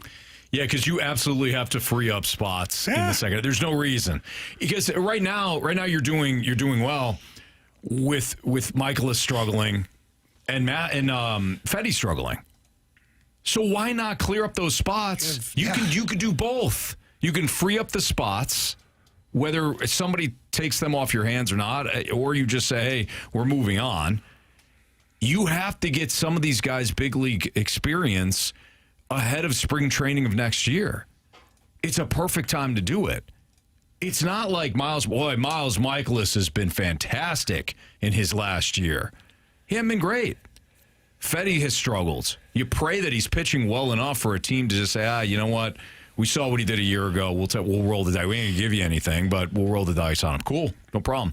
Because freeing up that spot is just as important as is more important right now than getting full compensation for Fedde. You're not going to get much back. You ready for an ego boost, Stalter? Yes. Wow. Wow, this one comes from Biscuit. I'm not being a smartass. The Cardinals need to just listen to Anthony Stalter. He has been right about multiple players 2 or 3 years in a row, saying trade them now while you can. Cardinals don't, and they become worth nothing next season. Stalter has been nailing the value timeline for players. Anthony, thank good you, job, Biscuit. buddy. I They need to appreciate hire it. you down there. You know, Carey, you've been absolutely right as well on several guys. You and I are right there with Goldschmidt, trading Goldschmidt when you had an opportunity. Somebody was arguing with me about that. People said, get out of St. Louis. You don't know what you're talking You don't about. belong here. But No, that you may or not been for Goldschmidt takes. But Biscuit, thank you very much. I appreciate that. very Thank nice. you. Yep. Thank you very much. Yeah. Won't be able to talk to Anthony now the rest of the day. Well, just you can talk to him. Just don't look at him. I thought the mic was off. Look at him. Don't look at him. My bad, Anthony. Great job. Jamie, I know you didn't mean that. Splashback Deuce comes right in to humble me. Stalter's mom texting in. I didn't know your mom went by Biscuit. She's like, what's the name I can call myself so they don't think it's her? They don't think it's me. Splashback's all right through it. All right, it's Fastlane on 101 at ESPN. Marshy, thank you for reading that text, by the way. What's trending next?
101 ESPN Sports Center.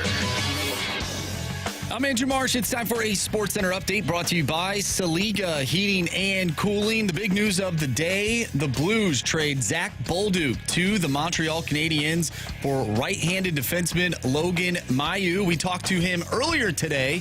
If you missed that interview, make sure you go to 101ESPN.com or check out the free Dobbs Tire and Auto Center's 101 ESPN mobile app. Just head to the podcast page and you'll find all of our interviews and full shows there. And it's all brought to you by the Schaefer Door Company. The Blues also picked up Nick Bjugstad, signed him to a 2-year, $1.75 million AAV contract. We talked about that as well. We also got into the performance of Erick Fedde last night as the Cardinals lose to the Pittsburgh Pirates. However, the Cardinals get another opportunity today, and they will face Paul Skeens.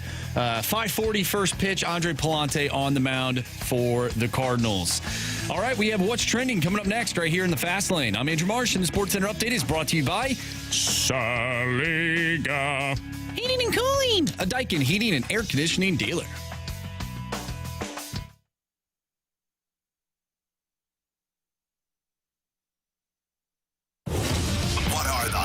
Topics in the sports world. What in the wide world of sports is going on here? It's time to find out with What's Trending, brought to you by Elite Comfort Experts. Heating and cooling with no gimmicks, just guarantees. EliteComfortExperts.com.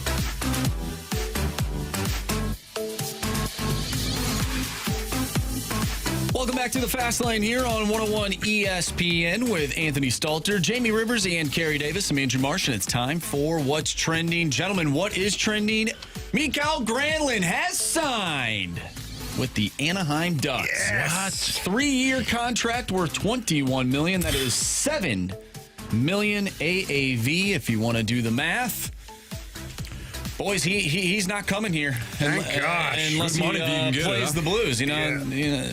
But, Mikael Granlund, not a Blue. No, nor will he ever be at that price. You can see why now. All the rumors of the Blues being in on Granlund and nice fit and could be this, that. At $7 million, I bet Army hung up the phone. Granlund's agent like, hey, Doug, I think I lost you there. Were you driving through a tunnel? No, I hung up. Yeah. $7 million. Nope. But hey, somebody's willing to pay it. Yeah, and good for him. I never begrudge the player. Go make what you can, as much as you can. Go, dude. But as a team, $7 million for Granlund? No, thank you. Maybe on a 1-year deal, 3-year deal, no chance. So let's say they were in on Granlund. What's the pivot? P.S. Suter is still out there from Vancouver, but seeing what Granlund got, I bet he's going to want close to the same thing. I mean, that's the tough part is right now teams for the first time in a while have extra cap money. Mm-hmm. And right now, the way the market has been set is that teams are overpaying a little bit right now. And so when you look at a guy like Suter, let's just look back at his contract. He was making $1.6 million was his cap hit. If the Blues could get him at, heck, $3 million, 3.5, even 4, he scored 46 points, 25 goals last year. I'd be in the 2.5 to 4 range with him for like a 3-year deal, but I think someone's going to overpay. I wonder if Army sits then. He lets the market cool down. Yeah. And then there's always somebody that didn't get the deal that they expected, and it gets closer and closer to training camp, and then a team like the Blues gets a steal for a 1-year deal. Yeah, there's Andrew Mangiapane is an interesting name for me. Played in Washington last year, was in Calgary for a number of years. He's a center iceman, plays left wing and center ice. He was 5.8 cap hit, though, last year, and he only had 14 goals. So I'd be more in on Suter if I was the Blues. Marshy, you don't seem happy right now at all. What are they going to do for their third-line center? I think they signed Nick Bjugstad. Okay. Who was their third-line center last year? Oscar Sundqvist. There you go. Why don't you run it back with Sonny? Well, you don't have Zack Bolduc. No, but you got Snuggie. Yeah, I'd rather have both of them.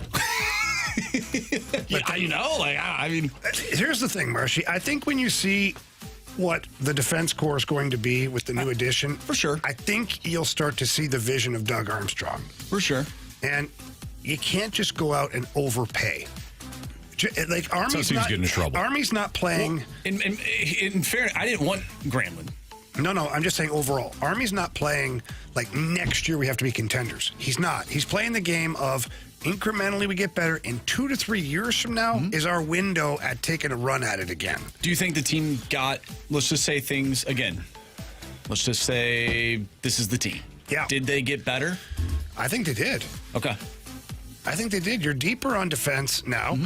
I don't think that traffic jam is done with, by the way. I don't either. And you have like 8 defensemen right now on one-way contracts, 2 that are making significant amounts of money that are older.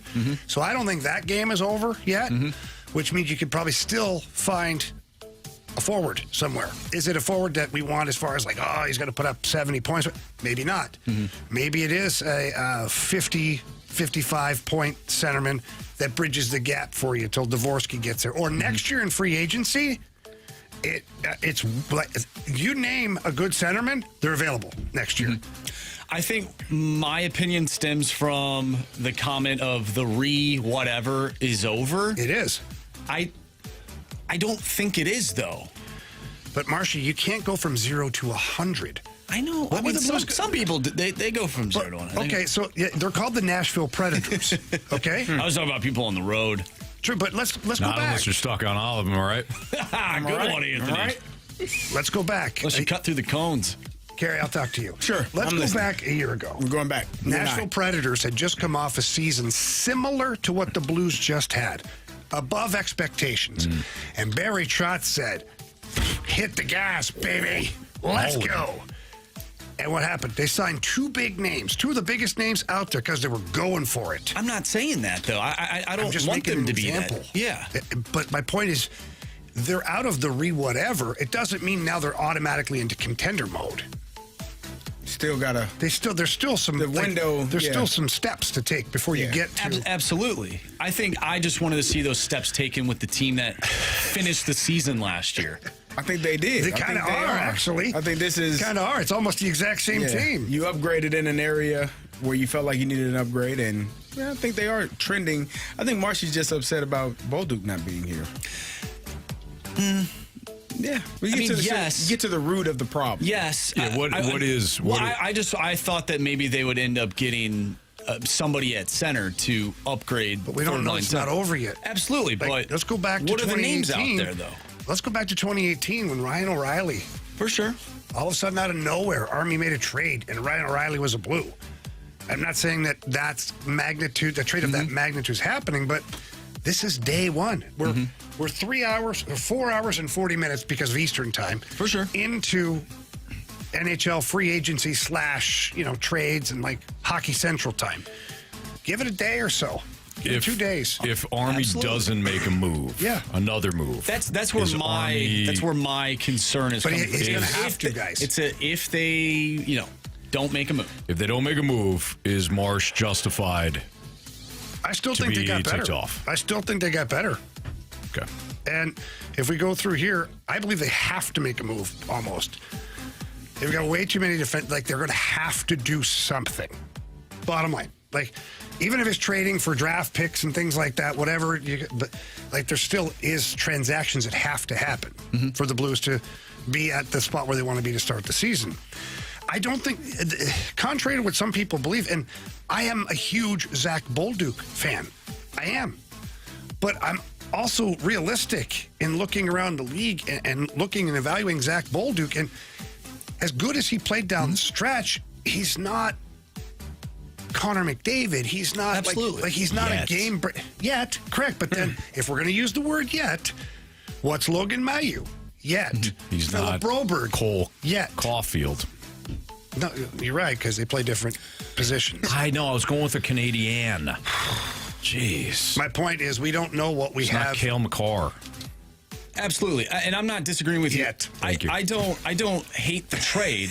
I'm not saying that I hate the trade by any means. I'm just saying that this is the team, and it probably won't be, right? Because there is a lot of time. It is day one, not even a full day into NHL free agency. I'm just saying from right now, if this is the team, I'm not so sure the team got that much better when I have heard that the whatever is over. That's all I'm saying. It's understandable, Mark. And I'll say this. You're not alone. Give it time. For sure. All right. I also just don't know who would they bring in, and also if you're trading for a player that would bolster your offense, who are you getting rid of?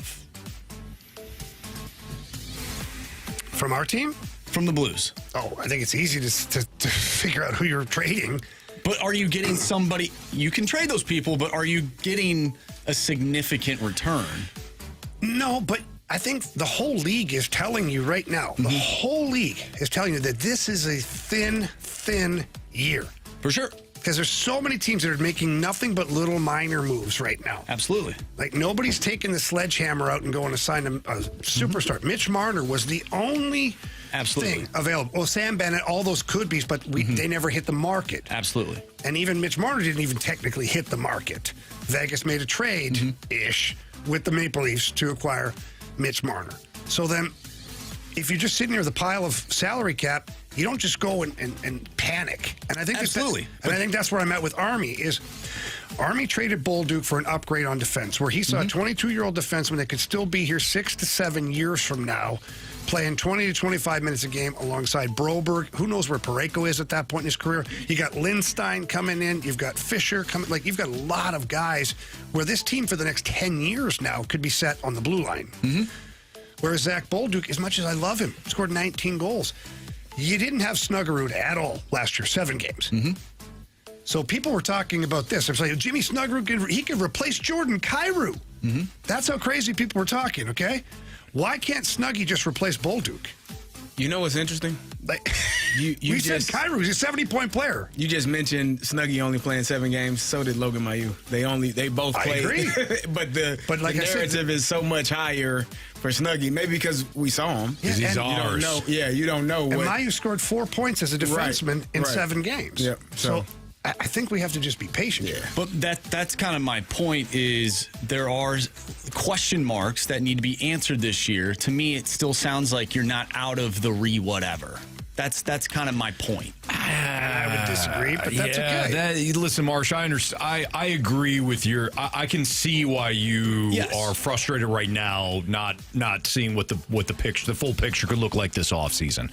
I don't agree with your standpoint of I don't think they're out of the whatever yet. Did they need to sign a big name for you to say, okay, now were you looking for splash? Not so much, because there wasn't really anybody to get that would be a realistic purchase for the Blues. Okay. What did they need to do? Just keep the same core together and add for you to say they're out of the whatever? Yeah, I guess. Okay. All right. I think both things can be true. I think they can make a deal like this and say, hey, we're going to set up our defensive core for the future, and also still feel like we're moving in the right direction and out of this retool. But again, this is just my feelings in this present moment. Things can change, and I'm sure they will. As of right now, this is just kind of my raw reaction feeling towards it right now. And you know what? Your feelings matter, Marsh. Oh, I appreciate that, Anthony. To Carey and I. And I'm just a little ticked off still from the... Oh, Jamie too. From the traffic today. It's just really bugging me. No one likes traffic. Nobody likes traffic. Nobody likes it. Jamie said he is livid. You feel it. It was a home plate-sized hole on the side of the road, Anthony. We don't have to get rid of an entire lane for 1 to 2 miles. Yeah, it's for a home plate-sized hole. It's those guys and gals don't want to get hit. That's true, and they... You know what? They deserve to go to work and not be careful. Not be in danger. That's true. From reckless drivers, like the guy that Marsh was next to, running over those cones like a madman. He went right through the cones. That He said, fast lane these cones. He did. All right, it's Fast Lane on 101 ESPN. I don't know why I emphasize Fast Lane, even though I said the same thing. Yeah, I don't. Fast Lane. Yeah, it was weird. It's okay. It happens. Sometimes my brain works odd. You guys know. Oh, yeah. There is one player right now that the Cardinals can ill afford to let sit another year without an extension. We'll tell you who that player is next on 101 ESPN.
It's Fastlane on 101 ESPN. Jamie, you had thrown this into our article pool yesterday, and we never got to it. Yeah, I was a little offended. But a little offended yesterday, sure. Yep. But there's one Cardinal that you believe, and I agree, and I think the guys do as well, but there's one Cardinal that the team can ill afford not to extend in the offseason. Yeah. Or hell, tomorrow. And who is it? Brendan Donovan. Damn right. Brendan Donovan. We keep hearing, look, the production speaks for itself. As far as offensively, he leads your team in hits. I don't know where he's at in the league rankings, but I know he was at the top of the league for a while in hits. And then you take into consideration the fact that he can play pretty much, well, he has played everywhere in the infield. He hasn't played first base this year, but he's played second. He's played shortstop in the past, played third base, played left field. He's played right field. He is the true utility player. I like him best at second base. I think that it makes the Cardinals extremely strong up the middle of the field. When you got Scott, Wynn, Donovan, that whole thing there, that very much. But then it's all the other things that you're hearing about now. You're hearing about his work ethic. Thomas Ajacey had mentioned in an article, and Katie Wu had it posted, just how he watches him, the way he works in the cage, and the little things that he gives for advice and mentors these kids. And he'd started a couple of years ago. We talked about, I think it was the Ace of Spades or something like that. It's a certain champagne that's really expensive. But when the guy comes up and plays his first major league game, he presents him with this bottle of champagne. Yeah, or whatever. that's really neat. The debut day. The debut day champagne. Yeah. And he just continues to become more and more and more of a leader in the clubhouse. We're seeing so many examples of that now.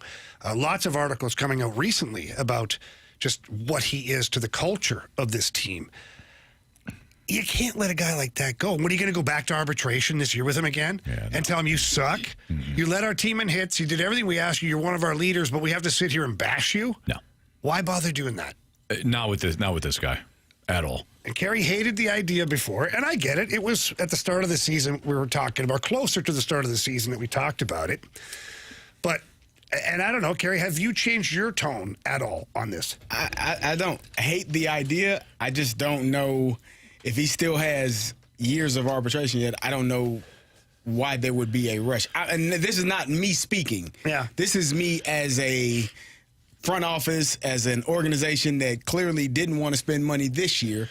Why would I be eager if I already have you under contract? Yeah. Contractually speaking, you're here for the next 2 years, whether we do anything. We have to go to arbitration. You have to prove your case why you should get, I don't know, $8 million, and I got to prove why I want to pay you $4 million. So let me ask you this. Let's just say you are. Never mind. I am? No, you are in the position of John Mozeliak, okay? Never mind what we think the Cardinals will do.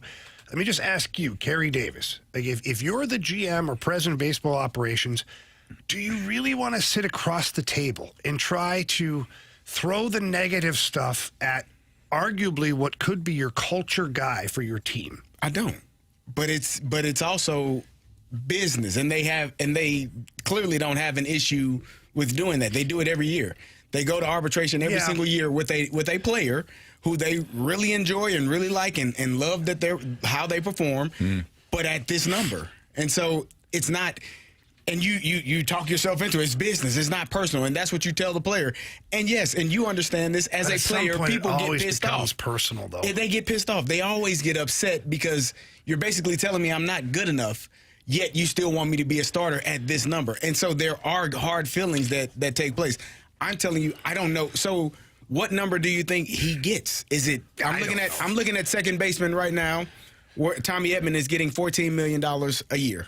Is he a $14 million a year I think second baseman? I think he's probably going to get 10 mil. 10 mil a year. 12. 10 mil. 10 so to let's say 10. million. So what are we doing? 6 for 10? $60 million? I wouldn't say 6. I would say 5. $50 million? Five for 55. But you also have to motivate the player to give up those years of arbitration too. Sure. You got to buy those out. You're going to buy those out too. So you're going to inflate it a little bit there because the player's going to say, "Listen, I can ride this out for the next 2 years and hit free agency." But he's going to be 30 at that time, if I'm not mistaken. So for him, it's it's two sides of it. Like the Cardinals obviously want to get the best years of him, and but they also don't want to have to pay too much for those best years because your goal, and you talked about this with the Blues, every year you're drafting with the hopes that in a couple of years that player can replace the player that you have on your roster. It should be seamless. And so the Cardinals are drafting players. J.J. Weatherholt was drafted to eventually play that position. So at what point do you say, all right, we signed him to an extension. Now what are we going to do with J.J. Weatherholt? He's not going to play second or short? I understand your perspective on it. You're trying to view it from the Cardinals' standpoint. I get it.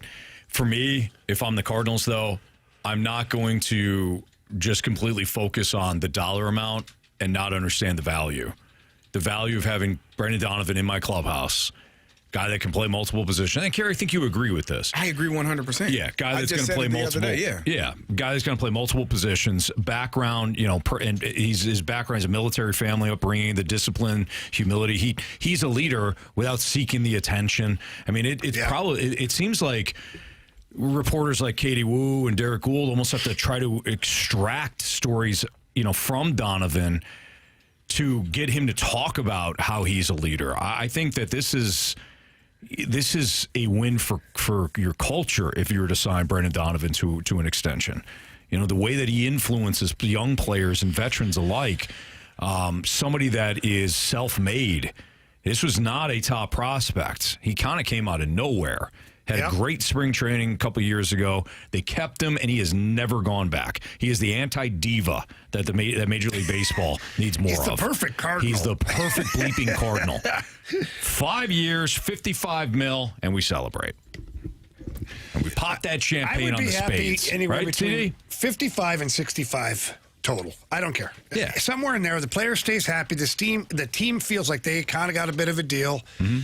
I just think that he's something that you're building around for the future. Agreed. And I just think he's a perfect leader for that team. I'll go as far as to say if that's not Chaim Bloom's first order of business, then it's a mistake. Right after he extends Ollie.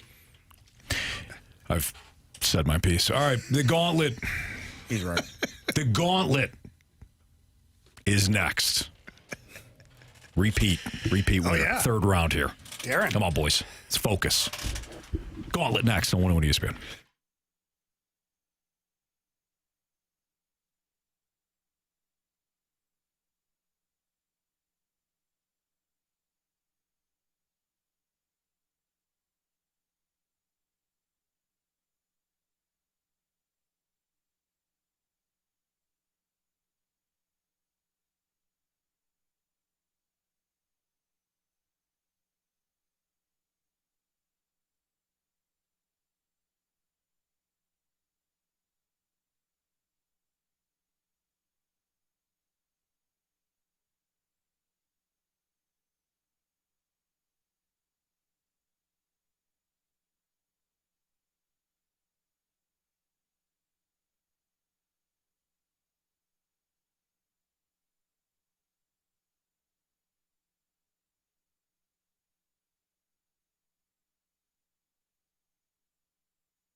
4 categories, 1 challenger. Can you survive the gauntlet? Brought to you by Blue Note Roofing. Roofing, siding, and gutters. Visit BlueNoteRoofingSTL.com for a free inspection.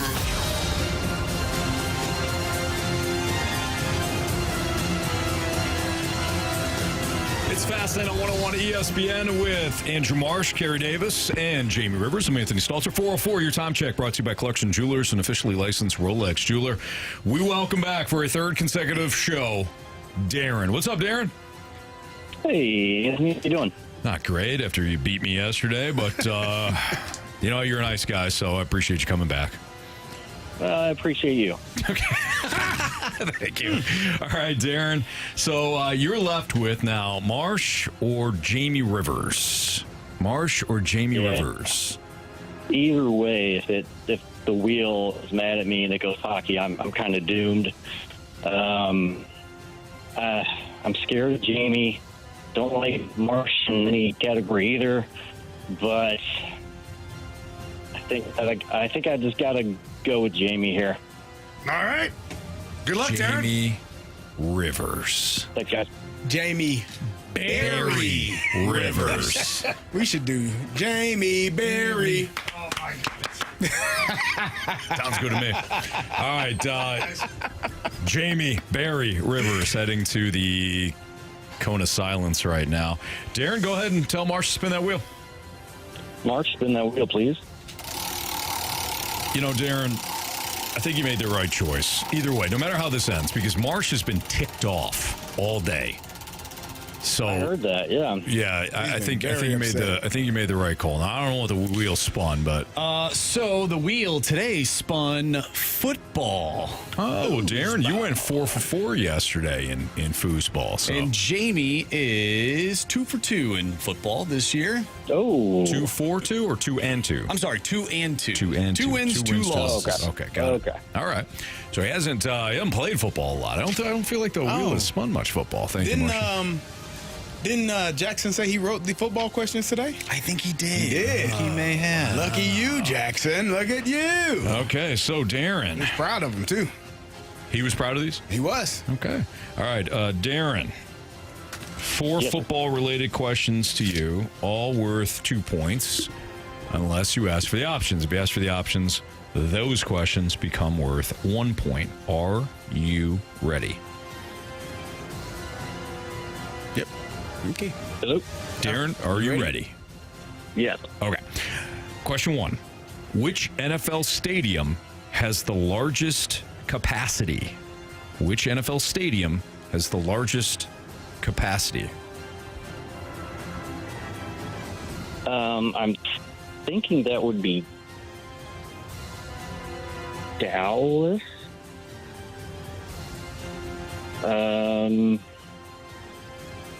No, what's... Can I get the options, please? Sure.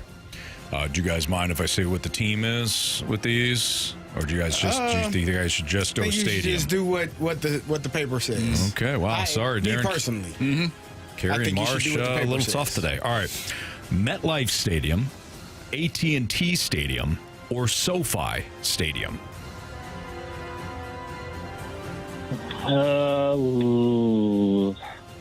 Let's go with SoFi, please.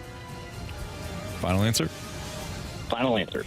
Question number 2. Who was the first NFL player to declare, I'm going to Disney World after winning the Super Bowl?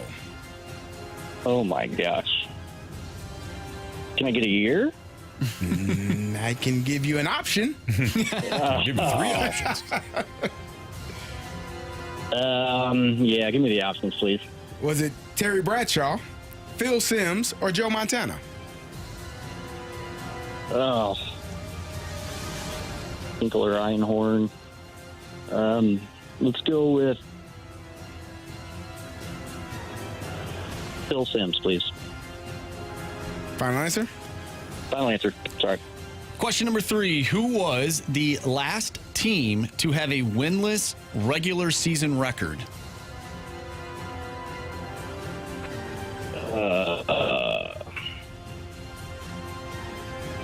I believe that was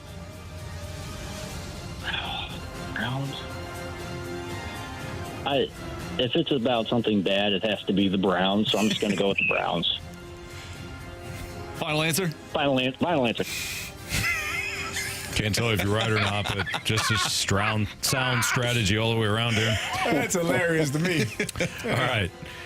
Last question, Darren. Who was the first NFL player to rush for more than 2,000 yards in a season? Dickerson?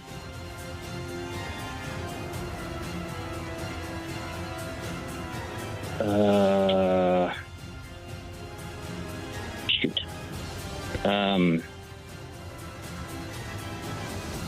What was it? Can I get the options, please? Walter Payton, O.J. Simpson, Jim Brown. Oh, wow. Okay, I'm glad I went with the options.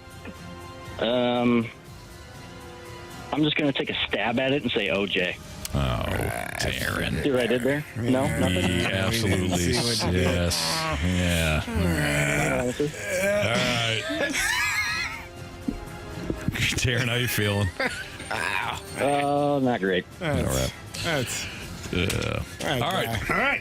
Jamie, welcome back from the cone of silence. I don't like that. Carey's like big ass grin, thumbs up. Yeah. How was the cone of silence? Eventful the COS. today. Yeah, we had the Mike Ryder in there, and then the big boss, John Kiowski, came by to say hi. Yeah. Wow. And it was all like good stuff, too. Oh, good. Really? Yeah. Excellent. Yeah. They like the show. They do. Yeah. All right. Jamie, your category is football. I love football. Yes, you do. Let's party. Hey, back on lunch. Oh, whatever, Carey. Question 1. Jamie. Yeah. Which NFL stadium has the largest capacity? Oh, wow.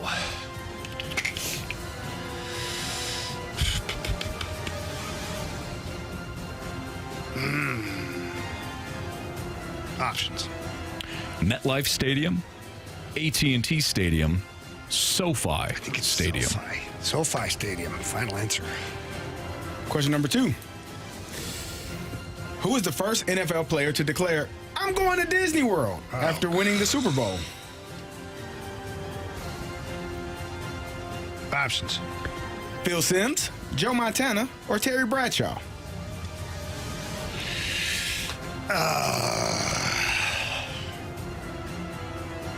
I mean, Terry Bradshaw seems like the guy, but I feel like it's Joe Montana.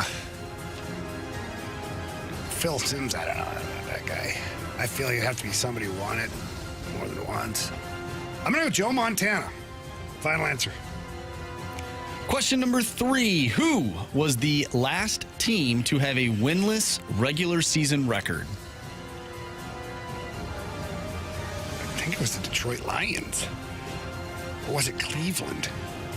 Oh, they're probably both options.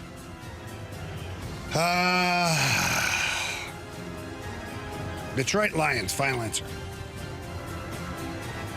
All right. Final question, Jamie.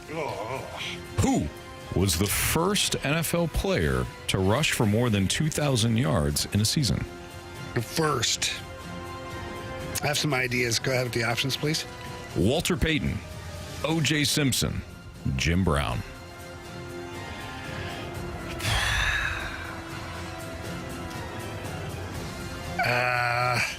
2,000 yards. I thought you were going to give me an Eric Dickerson in there. No ED in this one. No. Not in this room either, for that matter. No, sir. Nope. BlueChew.com. Yeah.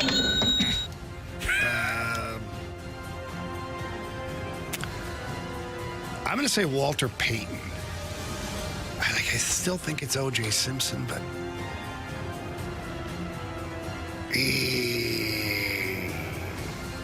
Jim Brown. I know. Is it sweetness or is it O.J.? That O.J. can kill you. You got to be careful. I'll go O.J. I'll go O.J. Simpson. Final answer. I'm going to regret that, I think. Well, let's start right there. Oh, Who was the first NFL player to rush for more than 2,000 yards in a season? Darren said O.J. Simpson. Jamie also went with O.J. Correct answer is... The Juice, O.J. Simpson. Oh! You know who I am. Damn, AC. Both of you needed the options for that one. Glad I changed my answer there. 1-1 tie. Carey Davis. Which NFL stadium has the largest capacity? You both said SoFi Stadium, home of the Rams and Chargers. Yes, sir. I was just going to say the Chargers. Smart move. Okay, good call. Correct answer is Yeah, it's MetLife Stadium. MetLife Stadium, home of Really? the Jets and New York Football Giants. Wow. Yeah. I thought it was. I would have got that wrong. I would have said AT&T. I would have said Home of without the the options. Cowboys. Yeah. I would have said whatever the Commanders play in. FedEx Field. FedEx Field. Yeah. I think that was at one point the biggest. I don't know what happened. When it was RFK. Maybe that's what it was. 80. All right, 1-1 tie. By the way, Darren, if he wins, he goes to the fourth and final round tomorrow against Marshy. Who was the first NFL player to declare, I'm going to Disney World after winning the Super Bowl? Jamie went with Joe Cool, who, of course, Carey is Joe Montana. That's correct, Joe Montana. Not Joe Burrow. No. Definitely not Joe Flacco. No. Learn that. Darren went with Phil Simms. Correct answer is Phil Simms. Phil Simms. Shut your face. So Darren takes a 1-point lead. It comes down to this. Who was the last team to have a winless regular season? You both have different answers. Neither of you used the options. Of course, we know the Lions and the Browns had winless seasons. But who had the last winless season? If it's the Browns, Darren wins in a landslide, 4-1. If it's the Lions, well, Jamie wins by 1. Darren.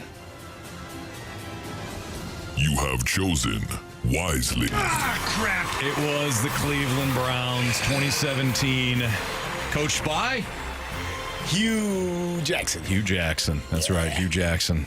Where were the Lions? That was 07. Yeah. Was that long ago? Yeah. That was 07. I don't know. No. 10 years prior. That was 07. Had a teammate. The giggle, though. Sean McHugh was on the Lions when they went winless, and he was on our team when we won the Super Bowl. 1 year span. Life comes at you fast. Yeah. Good for him. Sorry. And good for Darren. Darren, congratulations. You will have an opportunity to face Andrew Marsh tomorrow for a chance at a Gauntlet trophy. Nice job, man. Thank you. I'm looking forward to it. Wow. Okay. All right. Way to go, Darren. We'll call you tomorrow, Good man. job, Darren. Yeah, all right. Thanks, guys. Nice. Darren's a nice guy. Darren's got a real Yeah, I problem. don't like him. Darren's got a He's real got problem. a real problem. Yep. He's a nice guy. He should have chose Marshy today because Marshy is a bit off of his game. No, I'm Worried actually about pretty that locked damn in. Pothole. Yeah, I think he's locked I in. said earlier in the break, I go, he better not pick me today. I'm going to roll him 8-0. How would you have done here? Yeah, I probably would have got 2 points. I'm trying to tell I would have known the Browns and OJ off the top of my head. But I don't know if I would have got there. I may have gotten there with Phil Simms. I would have said AT&T Stadium for the largest capacity. But I would have had to take the options on 3 of the 4. Okay. All right. So I wouldn't have rolled him 8-0. I knew Cleveland, too, but I just didn't know Detroit was so far back. Mm-hmm. Okay, just go to break. No, I'm listening. I'm just listening. No. I'm here for you. You know the face he's giving, Carey. No, your feelings matter. Well, I think that's the year they ended up drafting Matthew Stafford, right? They drafted Stafford, I believe, in 2009. Oh, and it was 2008. Oh, there you go. So, yeah. Mm-hmm. Because of that, they got 16. Stafford. And then eventually flipped him for Jared Goff. Mm-hmm. And the rest is history for the Rams. 101 ESPN, that's us. We have your shot to score 2 tickets to Adam Sandler on Friday, October 17th at Enterprise Center. Tickets for Adam Sandler are now on sale, and you can find all the details and a bonus chance to win free tickets to the show now at 101ESPN.com or on the 101 mobile app. Here's your question. We had a Billy Madison question for you yesterday. The answer, of course, the day that Billy Madison was so psyched for at the start of the movie was, Carey? Nudie Magazine Day. Nudie Magazine Day, that's right. Here's your question today. It's a Happy Gilmore question. What was the first tournament that Happy Gilmore played in? Golf. What was the first golf tournament? Oh, yeah. That Happy Gilmore played in? I think it was the one where he finished dead last, if I remember correctly. Had a good day. Either that or it was the qualifier. Either way, the first golf tournament that Happy Gilmore played in. If you have the correct answer to 314-399-9646, the Air Comfort Service text line, you'll have an opportunity to go see Adam Sandler live at Enterprise. Yes, Marshy? He's giving you the 2 and 2. Chuck Woolery. Oh. 2 and 2. He'll be back in 2 and 2. I think that's what he looked like he was doing. Is that what you're doing? No, I was doing the you sit. Okay. 2 and 2. Yeah, Jamie did the penalty box. Oh, wow. Okay. Marsh was ticked off earlier. Now Jamie is. What does trading... Screw you, Marshy. What does trading for Logan Mailloux mean for the rest of the Blues defensive core? We'll get to that next on 101 ESPN.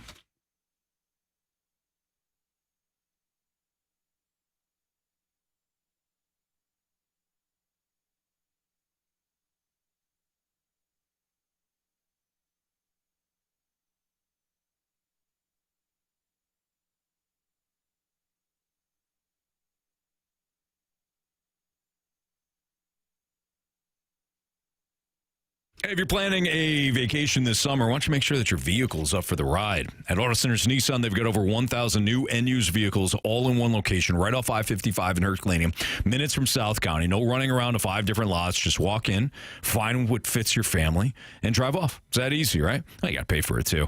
Get to that in a second. Right now, during the Nissan Summer Sales event, you can lock in 0% APR for 60 months on the 2025 Rogue and 2025 Pathfinder. We're talking about 2 spacious American-made tariff-free SUVs built for real family life. And with the lifetime warranty and 30-day return promise from Auto Centers Nissan, you get peace of mind long after you leave the lot. Here's the paying for it part. If you're worried about your finances, you're worried about your credit, Auto Centers Nissan has one of the best financing departments that you'll see in any dealership. They're family friendly. They work with any credit situation, so you'll be set up right. So before you hit the highway, hit up Auto Centers Nissan in Herculaneum. Tell them Stalter sent you. You can also check out the full lineup at AutoCentersNissan.com. Auto Centers Nissan, it's all here.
getting Broberg last year, 6'3", getting Mailloux now 6'3", and then adding the three, the guys we drafted last year, it's balanced. It's balanced.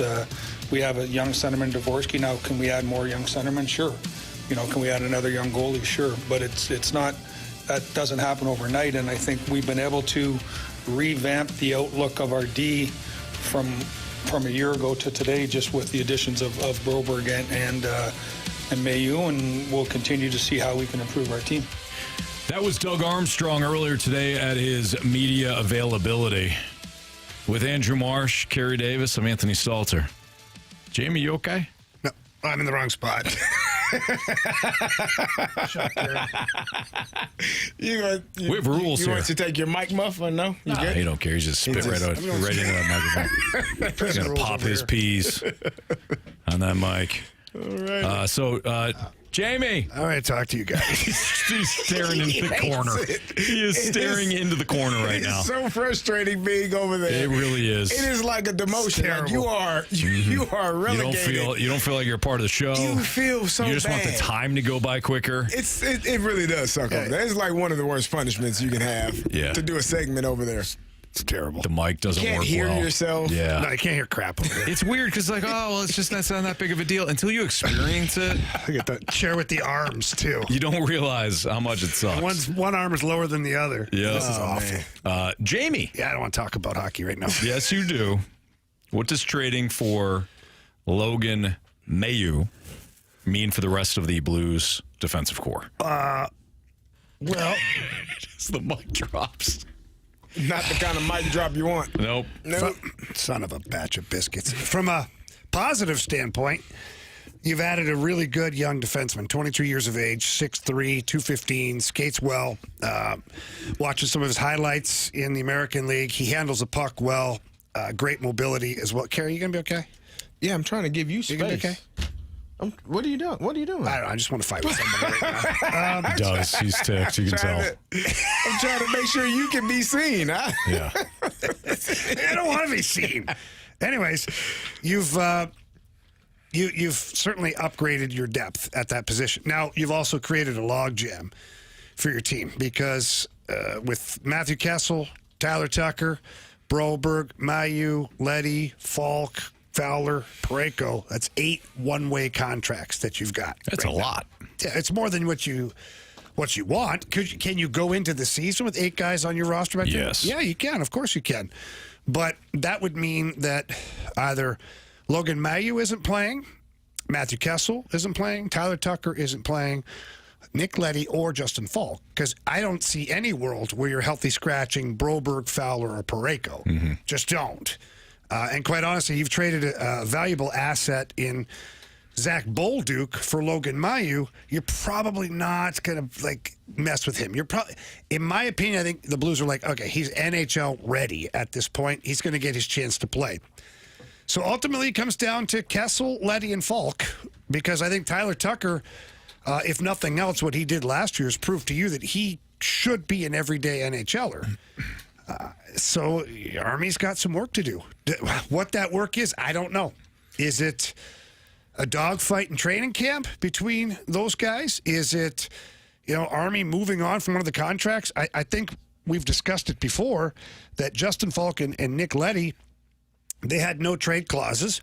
Well, as of today, those no trade clauses go to 15-team no trade clause, which means over half the league now available for a trade discussion regarding either of those players. Now, is that the direction Army's going to go in? Mm-hmm. I don't know, but if I'm Doug Armstrong, Nick Leddy makes $4 million, Justin Falk makes 6.5. If you view Logan Mailloux as a better option than Justin Falk right now in your top 4, that means you've got $6.5 million either in your third pair or in the press box. Yeah. I don't see that being a really smart financial play by the Blues to do it that way. Sure. So I think what Doug Armstrong would probably do is say, hey, look, Justin, is there a certain team that you'd like me to talk to about a trade possibility? Mm-hmm. Or Nick Leddy, for that matter? I don't think I know for a fact he's not going to give that option to Matthew Kessel. Matthew Kessel has yet to even establish himself as an everyday NHLer. So I think that if he moved on from Matthew Kessel, he would just trade him. But again, that's a young defenseman that is your third pair that's making relatively, all things considered, very low money. I think he's making $650,000 or $800,000 for this season, which is massive money for everyday people. But in the hockey world, that's almost league minimum in the NHL. So Army has more moves to make. That's why I said earlier to Marshy is, to think that Army's done. It's not foolish, but I think you're wrong. I think he's got more work to do, and I think he's going to be doing that relatively soon. It's Fastlane on 101 ESPN. By the way, we do need some contestants that want to play Bet the Board for the month of July. Yeah. Jamie Rivers, congratulations. Back-to-back winner. Thank you. For Bet the Board. Marsh and I did not hit our parlays yesterday. I had two of mine. Marsh, how'd you do? I saw the Giants lost, and I didn't care after that. You knew that was going to be the one because we all had the Giants. So once I saw they lost, I just didn't bother looking. Didn't care about life. Yeah. Yep. Well, I don't know about that. I don't know about that. It's a little heavy. It was. A little bit. A little bit. And that's the way you go, Anthony. It's my bad. But yeah, we do need new contestants for Bet the Board. This is where you can have an opportunity to draft one of us and follow our selections for Bet the Board throughout the month of July, and you'll win a one-on-one ESPN prize pack if your host that you either selected or was selected for you, if you're the last pick, if they win, you get the one-on-one ESPN prize pack, just like Jamie's person did for the month of June and May, for that matter. Jamie's going for the elusive three-peat. Going for the Panther. Sorry, call that. The old Panther. The three-peat. That's right. The old Florida Panther. So text in to the Air Comfort Service text line 314-399-9646 if you want to play Bet the Board in July and have an opportunity to follow one of our picks. The correct answer to the Adam Sandler trivia question that we threw out there for the tickets. My question was, what was the first big golf tournament that Happy Gilmore played in? Correct answer is the Waterbury Open. Waterbury Open, that's right. So congratulations to our winner. I know Mike Rutter found a winner. They'll go see Adam Sandler, but we do have tickets to give out the next couple of days before the 4th of July. We've got a Cardinals topic for you coming up next here. When it comes to the grades for the month of June, what would you give them? That's next on 101 ESPN.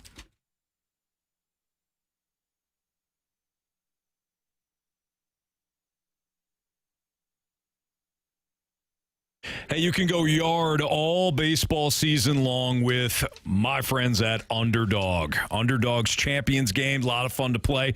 In fact, Underdog's one of the fastest growing sports game apps that you can play right now in Missouri. It's simple, it's fast, built for fans that want to test their sports knowledge in real time. So don't be the person that's hanging out with your buddies and it's like, yeah, I knew that player was going to go off tonight, or I knew Erick Fedde wasn't going to pitch very well. Why don't you go play Underdog and then you can cash in on that knowledge. Their app has over 100,000 5-star reviews and millions of users. People are playing everywhere, including in Missouri, and winning big. Here's how it works. Playing on Underdog, just pick a player, decide whether or not to go higher or lower on their stats. Things like home runs, strikeouts, total bases.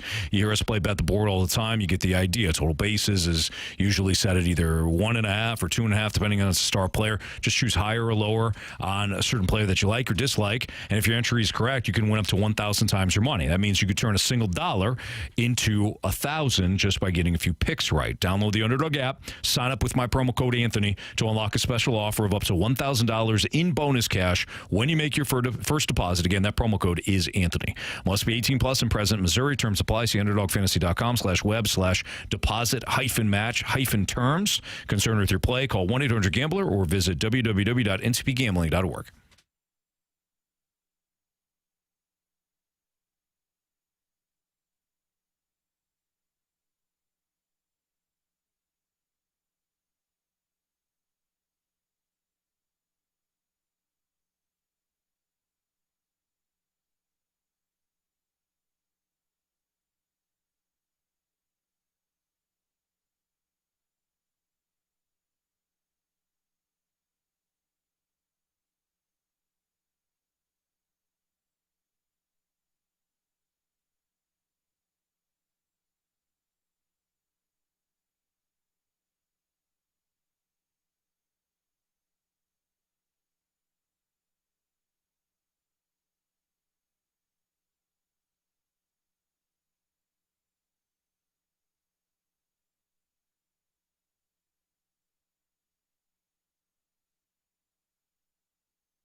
101 ESPN Sports Center.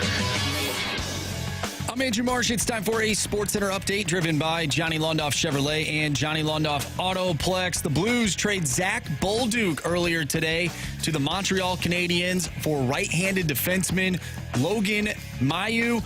If you missed the interview we had with him, make sure you go to the website or just check out the free Dobbs Tire and Auto Center's 101 ESPN mobile app. Just head to the podcast page. You'll find all of our interviews, especially that interview, and you'll find all of our shows as well. And it's all brought to you by the Schaefer Door Company. The Blues also signed Nick Bjugstad to a 2-year, $1.75 million deal, average annual value. We talked a little bit about that earlier in the show.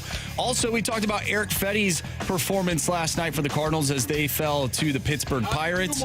Did not do well, Anthony. However, the Cardinals do have an opportunity to get back in the win column tonight with Andre Pallante on the mound. He will face off against Paul Skeens. First pitch tonight is at 5:40. And speaking of your Cardinals, they just wrapped up the month of June. We're going to grade the Cardinals month. This previous month. We'll talk about that next right here in the Fast Lane. I'm Andrew Marsh. The Sports Center update is driven by Johnny Londoff Chevrolet and Johnny Londoff Autoplex. See them at londoff.com. Chevy, together we drive. Are you kidding me?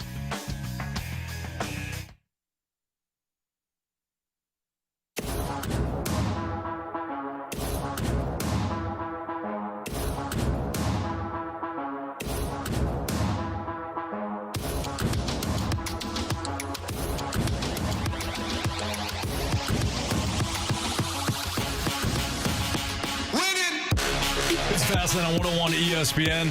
By the way, our snake pit is on fire today. Oh, yeah? They've been active from the jump.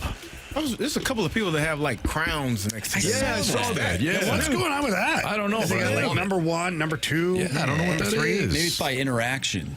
Pretty cool. Or is it self-proclaimed? It says top fans. Wow, it must be a new feature. Click on that and it gives you. Well, who's number 1 then? Right now, it's Brandon. Brandon. I don't know how you got that crown, but you earned it, my man. Nice job. So check out our It's Brandon, but I don't even see Brandon in the snake pit today. He's in there. Where? Texting.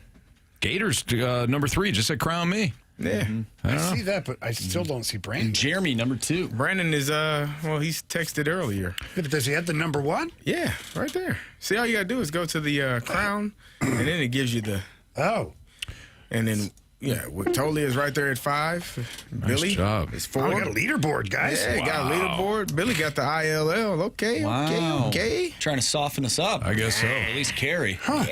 We can be bought. There's no doubt about it. Yeah. Super Stub says we're always active. You guys are. I didn't mean that you weren't before. I just mean it's very active. It's very active right now. You got to be careful what to say. Why don't we get to John for the Bet the Board draft? Yeah. We can't be bought, Anthony. Yeah, we can. No, we can't. Well, I can. No, you can't. Hey, John, how are you? What's up? What's up, gentlemen? Not much, man. We're just we're not. We don't know about the rules for radio. We're still a little confused. But John, don't you worry about that. You have the number 1 pick for the month of July when it comes to Bet the Board. So the board is open to you. Who do you want to attach your 101 ESPN prize pack to in the month of July? The smart pick would be to go to Rivers. Yes, but he's hot. I'm gonna take the world beater, Anthony Marsh. Oh, is it Andrew Marsh or Anthony Stalter? Andrew Marsh. Okay. Yes. I thought you maybe found a loophole and you combine Marsh and I, and then we together. Like Stalter did. That's all right. I don't appreciate that, but maybe I'll name my firstborn Anthony. It's a solid Italian name. All right, Anthony John. Barry Marsh. It's a missed opportunity. All right, John. So you have Marsh for the month of July. Perfect. All right, guys. I'll try not to let you down, John. Do your best, buddy. All right, thank you. There you go. All right, John. First selection off the board, Marsh. Marsh is off the board first for Bet the Board. We'll have 3 more selections. Congratulations, Marsh. What grade would you guys give the Cardinals for the month of June? Knowing what they went through from a scheduling standpoint, at one point they even used a 6-man rotation just to kind of alleviate some of the potential issues they have in the rotation. They brought guys up and down from Memphis on that Memphis shuttle, trying to make sure that guys are fresh in the bullpen. Overall, what do you think? If you had to give a letter grade. I want to say... I really want to say like a C plus B minus. It was. Well, you can say that. Well, I got to pick one. Okay. What was their record overall in June? I'm trying to calculate now on the fly, and that's not really working for me. The record overall in June was 10, 13. This is pathetic that we're trying to do this math on the fly here. 11 and. Is that right? 11 and 14? 11 and something. 11 and 14. Okay, we'll go with it. We'll go with it for right now. Sure. So under 500 in June. If I'm not mistaken. My math is bad. I'm with Carey. Yeah, guys, they were 14 and 14. That's what we said. Yeah. That's what I said. We did say 14. You got to listen.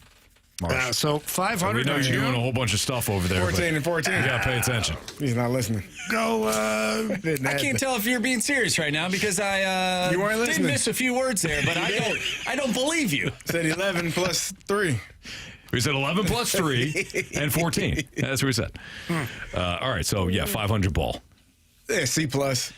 Okay. I'll go B minus. Way different. Yeah.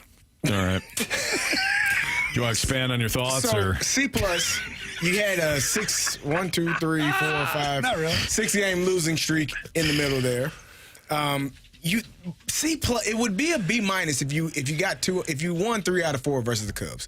That series for me was outstanding, those first 2 games, and then you had a dud, and then you didn't finish the series in a way that I thought you should have, and so you end up 14. You let had us all 500. down. You had a 6-game losing streak in the middle there. Yeah, that was ugly. But that to me was kind of the point. For me, B plus, B minus. If you win that series, I gotta give you a C plus because you didn't win that series and how that series looked. Then you ended the month off with a dud as well. So yeah, I think B minus is probably where they deserve to be. The Cubs went 500 as well.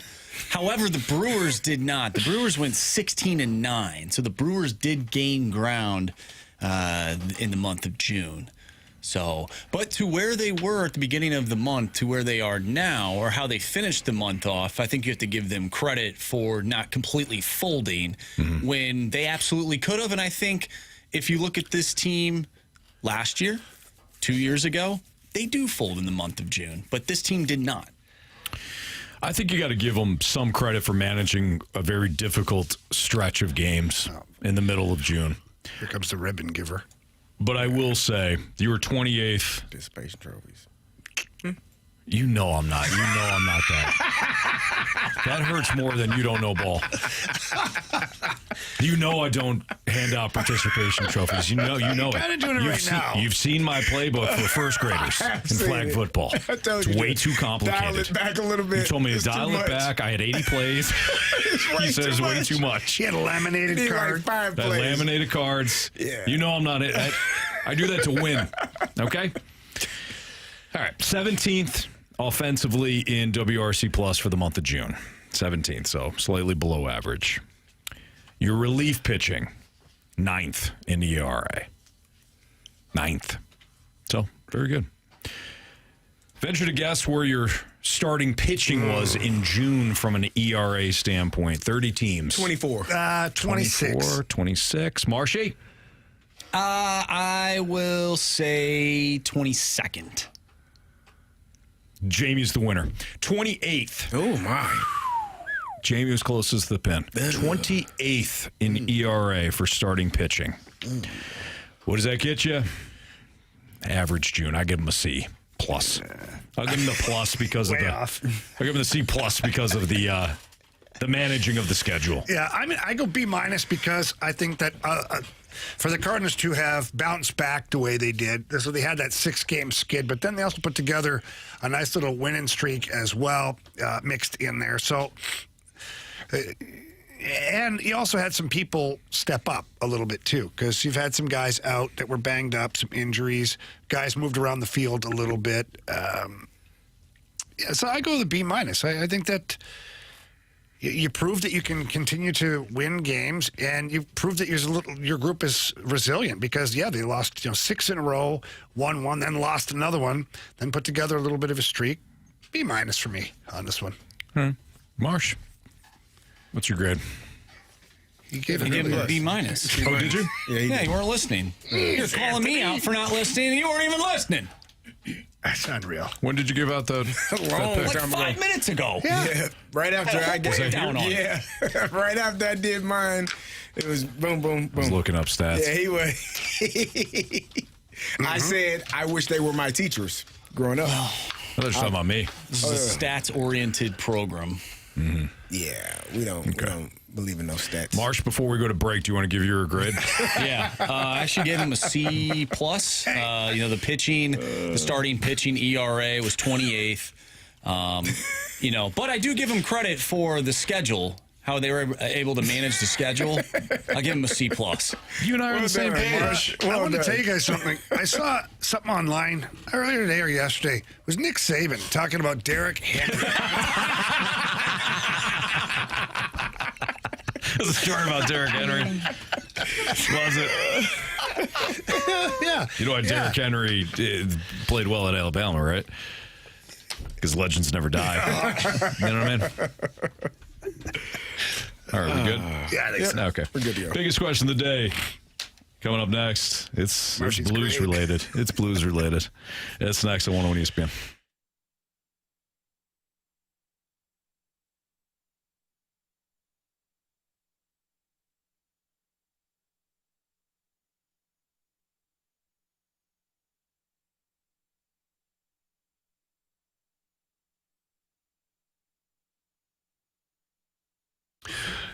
Anthony, a lot of places out there offering the testosterone and doing all that stuff, but nobody quite operates the same way as mentality.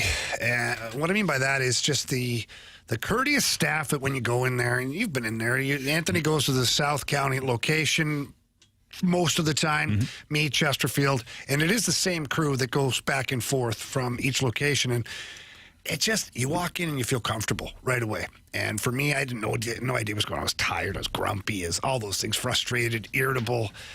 And I found out through mentality, I was low in testosterone as well as some other vitamins that are crucial to what you do every day, just your everyday life and living. And for me, yes, the program is fantastic and what they offer is great. But for me, it was the ability to feel comfortable to even start the process.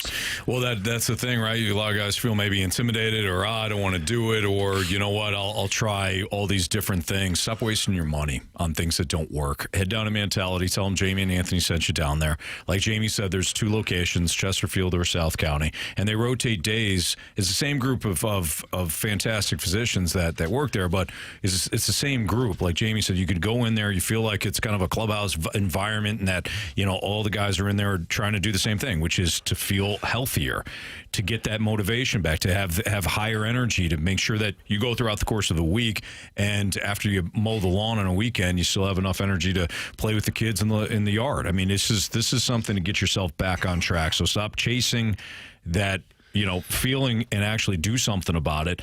Go visit Mentality. You can also check them out online at mentalityhealth.com/radio. Again, mentalityhealth.com/radio. Check them out for yourself. Most insurances cover it, but you will feel a lot younger, a lot more energized, a lot more motivated, a lot less irritable by jumping on Mentality's program. So do so. Now, it's Mentality.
biggest question of the day. Brought to you by Mentality. Our patients experience a 30% increase in testosterone levels. Reclaim your health at mentalityhealth.com/radio.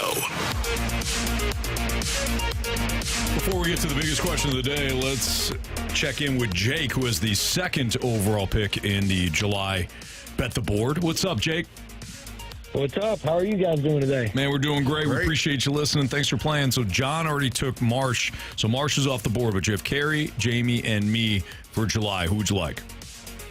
I think I'm going to go with the resident Super Bowl champion, Carey Davis. All right. Jake, appreciate you.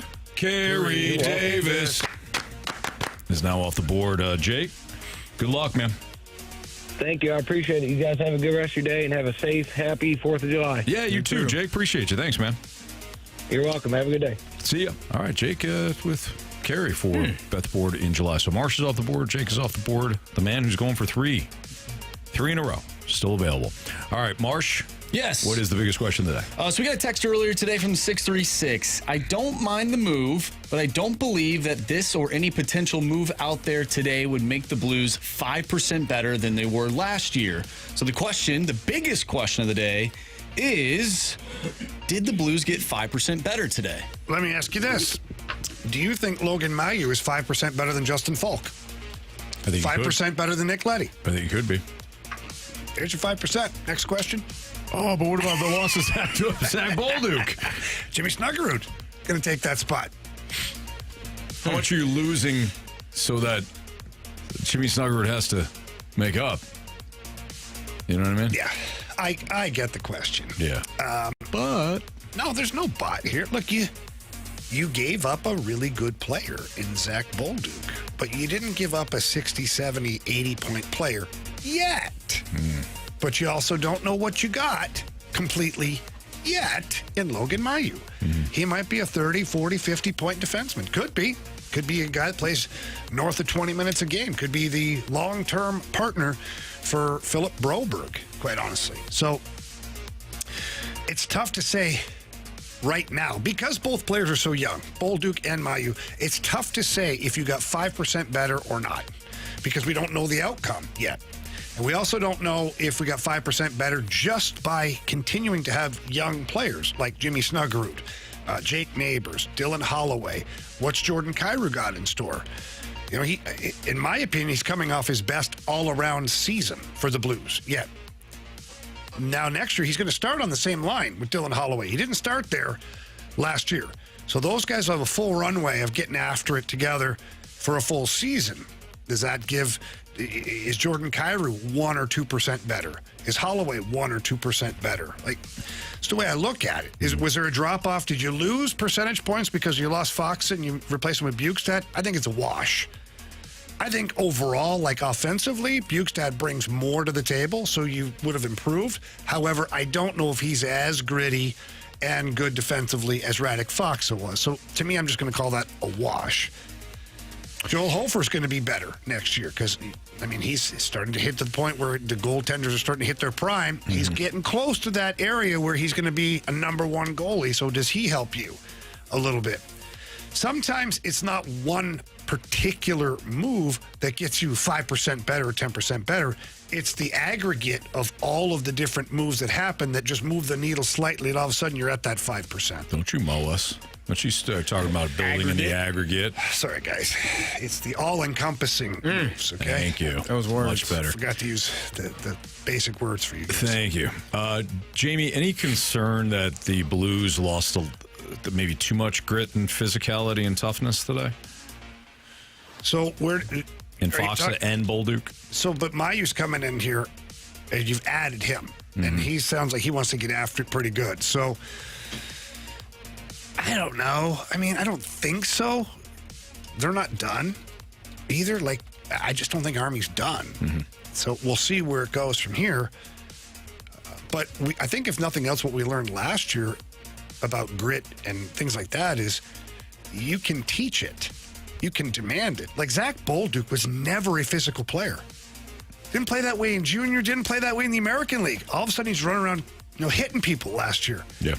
So you're telling me you can't add that to your repertoire as a player? I don't think Jimmy Snuggerud is going to be that kind of player. Right. But you also not every player has to be the same. Jimmy Snuggerud, he was tenacious on loose pucks last year. Really good in puck battles. That's a form of grit. So it's not every player has to look like Braden Shen out there, where you're running around finishing every hit, or Nathan Walker for that matter. To be gritty, you just have to be willing to do the little things that nobody likes to do. Block shots, win puck battles, get to the front of the net. Those are forms of grit. So, and again, we don't know yet. Yep. It's too early. Like, the day's not even over yet, and Sure. we're grading Doug Armstrong. Did we get 5% better? Let's give the guy maybe a day or two, a week, heck, a month, because we have all the way until the start of the regular season in October to determine. Even then, we may not know till Christmas if you got 5% better. Yeah, but it's way better to instant react. And we've had lots of instant reactions today. We have. Well, more's coming up. Let's go to Sports Six Pack. Yeah. 314-399-9646 is the Air Comfort Service text line. If you have a question for the Sports Six Pack, part 1 is next in the Fast Line on 101 ESPN.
Jamie, everybody always asks where rates are headed. Are they going down? Are they going up? Are they staying the same? Well, we got our guy Stewie on the line to tell us exactly where they're going. So where are the rates, Stewie? Anthony, after a long-awaited period, rates are starting to drop pretty aggressively. Now, this is a great opportunity because it's anticipating the potential drop in the interest rates at the end of July. But you know the Federal Reserve, they don't work around the systems and understandings that you and I may. If they say at the end of July that they're not going to cut the rates, you're going to see rates pop right back up. What does that mean for you?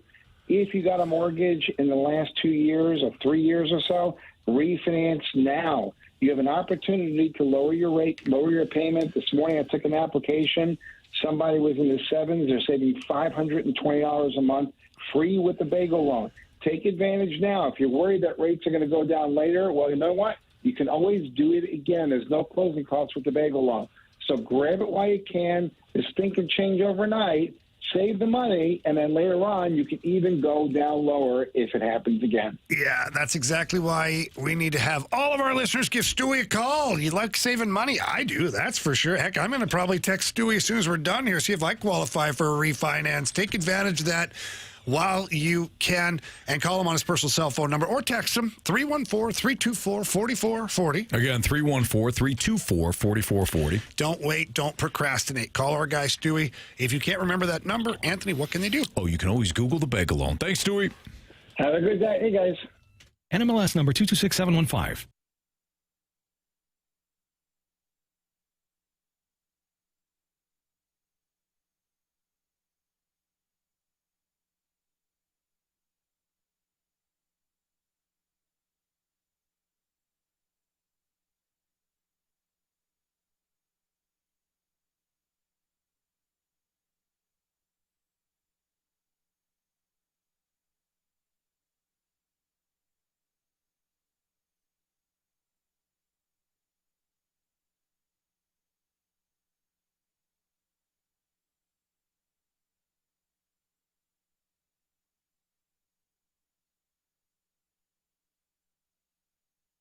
Hey, it's Katie with Elite Comfort Experts. From day one, we built this company on always doing the right thing. We don't jack around with our pricing structure and increase rates when you need us most. No gimmicks, just guarantees. 636-800-2089 or find us online at elitecomfortexperts.com.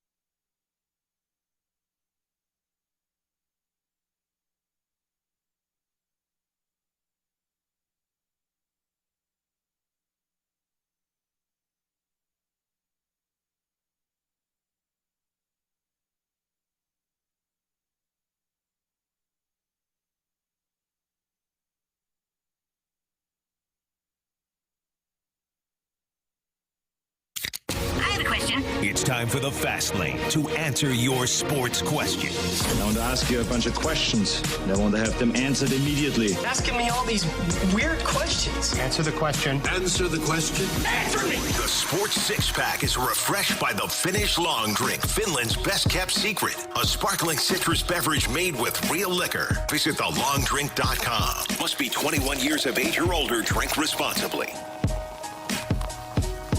Before we get to our first sports six-pack question, we've got Malcolm on the line, who is going to play in our July Bet the Board. What's up, Malcolm? Hey, how's it going, guys? Doing great, man. Appreciate you listening. Thanks for playing. You got two options. You got either me or Jamie. Who would you like to take? I feel like Jamie's going back-to-backs this month, so I'm going to go with you, Anthony. Yes, Malcolm. Appreciate you, man. Nobody's done it. Nobody's done the three-peat. Yeah. So I appreciate you back me, Malcolm. I'll get it done for you. Yes, sir. All right. It. Appreciate you. Thank you. All right, so Jamie. Nobody believes in me. Who is going for a three-peat here. Odd. For Bet the Board. Lie. Well, somebody's got to get a value. Somebody's got to steal with the fourth overall pick. It's a fourth out of four. That's right. That was their last year. You won't believe who our fourth caller is. Who is it? MD 2020. From the Snake Pit? From the Snake Pit. Wow. Oh. I'm sorry. First you missed the Izzy chant yesterday. He's really struggling. Buddy, what's going on? Because so here's the thing. He used to only do it at the beginning of the show. Yeah. So my brain is trained when he says snake pit. But now he's starting to sprinkle it in here and there, and then he looks at me. I'm not ever looking at him. I can't look at him, and then it's just silence. And then you all look at me like, what the hell are you doing? Well, it's your thing, Carey. And if it's your thing, you got to perform, You've right? owned it. It'd be like if I'm running a play with my running back, I need my fullback to pick up the blitz. 100%. And then you just decide one day you're not paying attention. Yeah, that happens. It should never happen. Should never happen. Should always be locked in. Normally, I know the play is going to be called before it's called. What if it's an audible and it's loud? We know those too. The quarterback turns around and says, If hey, that's the case, then, you Carey, hear me? What I'm hearing is you're choosing not to listen. No, I'm listening to him. I'm listening. You want to do it again? Remember the one day that I told each and every one of you how much I appreciate and love you guys? And I just looked, and all three of you were like this, staring at your computers. Well, you were going to break, Anthony. Side I see. He changed it up on you, right? So basically, I can say anything as I'm teasing the next segment, and you guys won't get it. Probably, Yeah. I'm going to try that. I mean, I wouldn't do it right now because we're kind of alert. You're kind of locked in, yeah. But before, Yeah. Just see how many things you can sneak in throughout a week. Yeah. Challenge accepted. All right, part one of the six-pack is right now. Marsh, go. Question number one. All right, from the 314, with Granlund being signed, does this speed up the process for Dalibor Dvorsky, also known as Dusty Dvorak, to be on the roster full-time, or do you think the Blues are comfortable with Bjugstad and Sundqvist being third/fourth-line centers? I think they're fine right now. Again, for the 200th time today, I don't think Army's done with the offseason. I don't know what level of ready Dvorsky is right now. Last year when he was up, he did a good little showing. And in the second game he played, it wasn't as good as the first one. Now, did he get as much ice time? No, so it's literally tough to evaluate in such a small window of opportunity. But the way I think the Blues are looking at it right now is he's got work to do still. And especially if he's going to play that center ice position, it takes longer. Goaltender longest, defenseman next, winger next, centerman. Like it takes a while for centermen to be able, young players to play center ice in the NHL. And I think that the Blues are going to be extremely patient with him. And I don't think they're going to rush it at all. Question number 2. All right, with that being said, from the 314, Jamie, in your opinion, who is the best player available that you think could show up our center position that's a realistic option? Or sure up, I guess is the correct word. I'm not really thrilled with any of the free agents. Like, I'm not a big Suter fan and whatnot. Like, he's fine. Would I be knocking down the door to get him on my team? No. For me, it's a trade somewhere that you have to make. Where that is, I don't know. I haven't had a chance to run through the league and see who's on their last year of their deal or 2 years left. I talked about William Karlsson before from the Vegas Golden Knights. With Petro going on the LTIR, I know they ate up a lot of that with the Mitch Marner deal, so it's tough to say. I'm going to look at it right now with the Vegas Golden Knights as far as where they're at with their cap situation. But that's something I would explore. They're sitting, they're negative $6 million on their cap right now. But if they LTIR that Petro money, I don't know exactly where they get to it. But so William Karlsson for me at $5.9 million with 2 years left on his deal. That's something I would explore with the Vegas Golden Knights in the form of a trade, because at 2 years left, you're not blocking Dvorsky, technically. I mean, it depends on where he comes in, but you're also filling you're getting some offense. 29 points in 53 games last year. I spent a lot of the year was hurt. The year before that had 60 points in 70 games. So that's somebody I would definitely be calling about, see if the Golden Knights would be willing to make a trade of some kind. Question number 3. This one comes from the Water Boy. Which job would you rather have? And you must pick one. Ball boy in Major League Baseball. One of the people who cleans the sweat off the court in the NBA.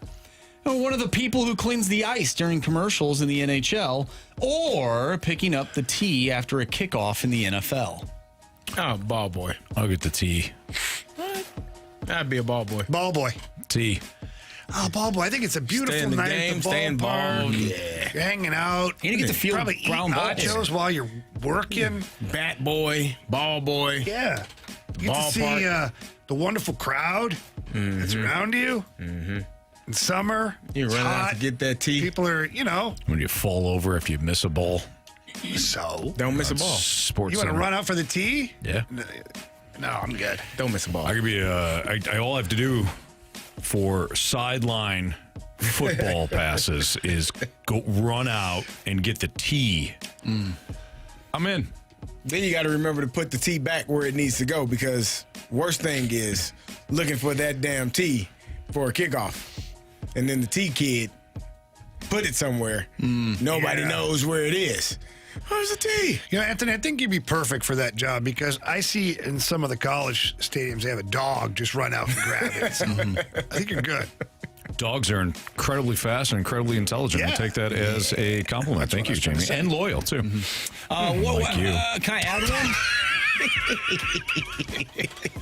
Can I add one? Of course. What about the guy on the tennis court that grabs the tennis balls? No.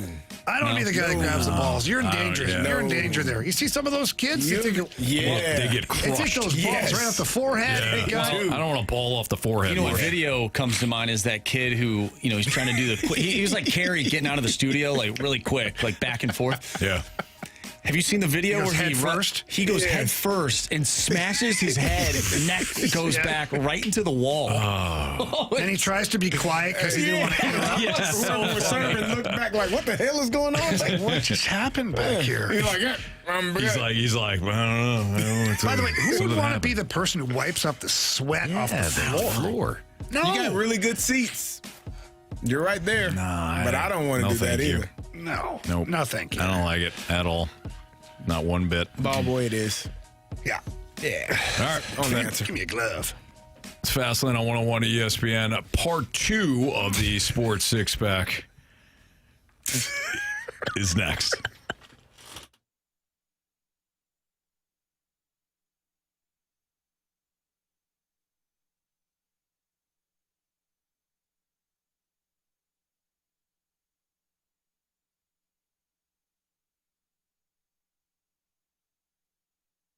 What if I told you that there is a great investment available for you with low risk? You'd probably be all over that, wouldn't you? Well, it's farmland. That's right. Farmland is something that a lot of people are investing in these days, including Warren Buffett and Bill Gates, and there's a reason. There's steady returns, long-term growth, and real stability, even when the market is all over the place. And that's the stressful feeling is, got your money into the stock market, you watch every day, and you get that anxiety. No, don't do that. Invest in farmland. It's a long-term investment, so year after year, you get smaller, steady returns, but also the farm itself is appreciating. So it's a double-headed investment, and you can do that with AgVest. They help leading financial institutions manage over $900 million in farmland. They are licensed in 10 states, and if you own farmland, AgVest can help maximize its value with full-service management from sourcing and diligence to rent and tenant selection. Invest smart. Call AgVest founder today. My guy, Chris Bronner. Give him a call at 618-520-7022. Again, that's 618-520-7022. Or you can always visit agvestadvisors.com. Buy land. They're not making it anymore.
It's time for the Fast Lane to answer your sports questions. I want to ask you a bunch of questions, and I want to have them answered immediately. Asking me all these weird questions. Answer the question. Answer the question. Answer me! The Sports Six-Pack is refreshed by the Finnish Long Drink, Finland's best-kept secret. A sparkling citrus beverage made with real liquor. Visit thelongdrink.com. Must be 21 years of age or older. Drink responsibly.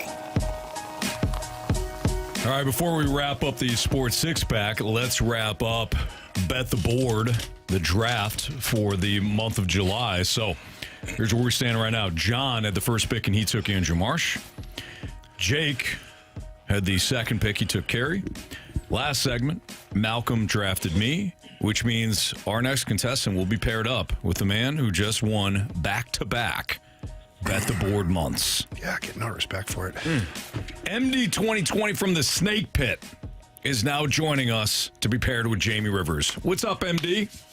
What's up, boys? How we doing? We're doing great, man. It's always good to listen to a voice and attach it to your name in the Snake Pit, I guess. I don't know how to say that. You said it well. Thank you, Carey. Yeah, appreciate it. absolutely. I can't believe Jamie is still left out there. What are these other bozos doing? Yeah, you know what? I couldn't agree more. That was a crap sandwich, MD 2020. Wow, we're going to show them, buddy.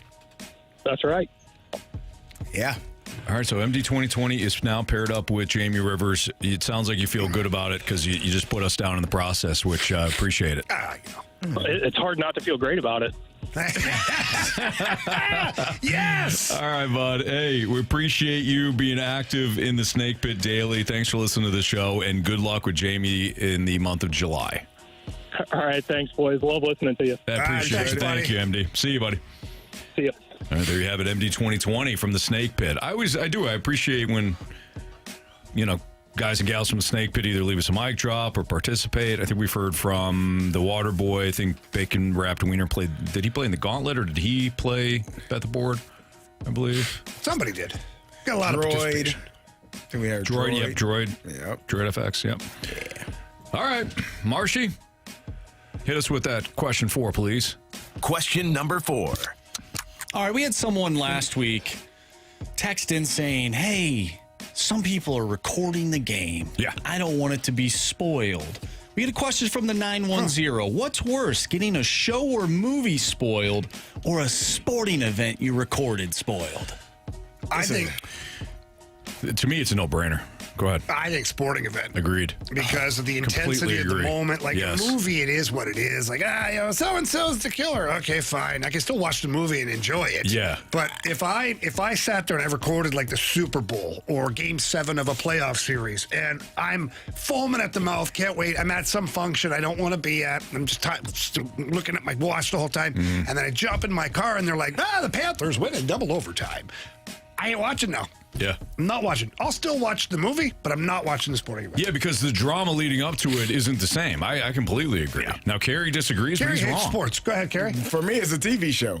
Hey, people spoiling what's going on. Like you're fully entrenched in a television show, and somebody tells you what happened in the next episode that you haven't got to watch yet. Like sporting events, you're it's really hard to not know what's going on in a sporting event. It's in the car, it's on your phone, it's on your watch.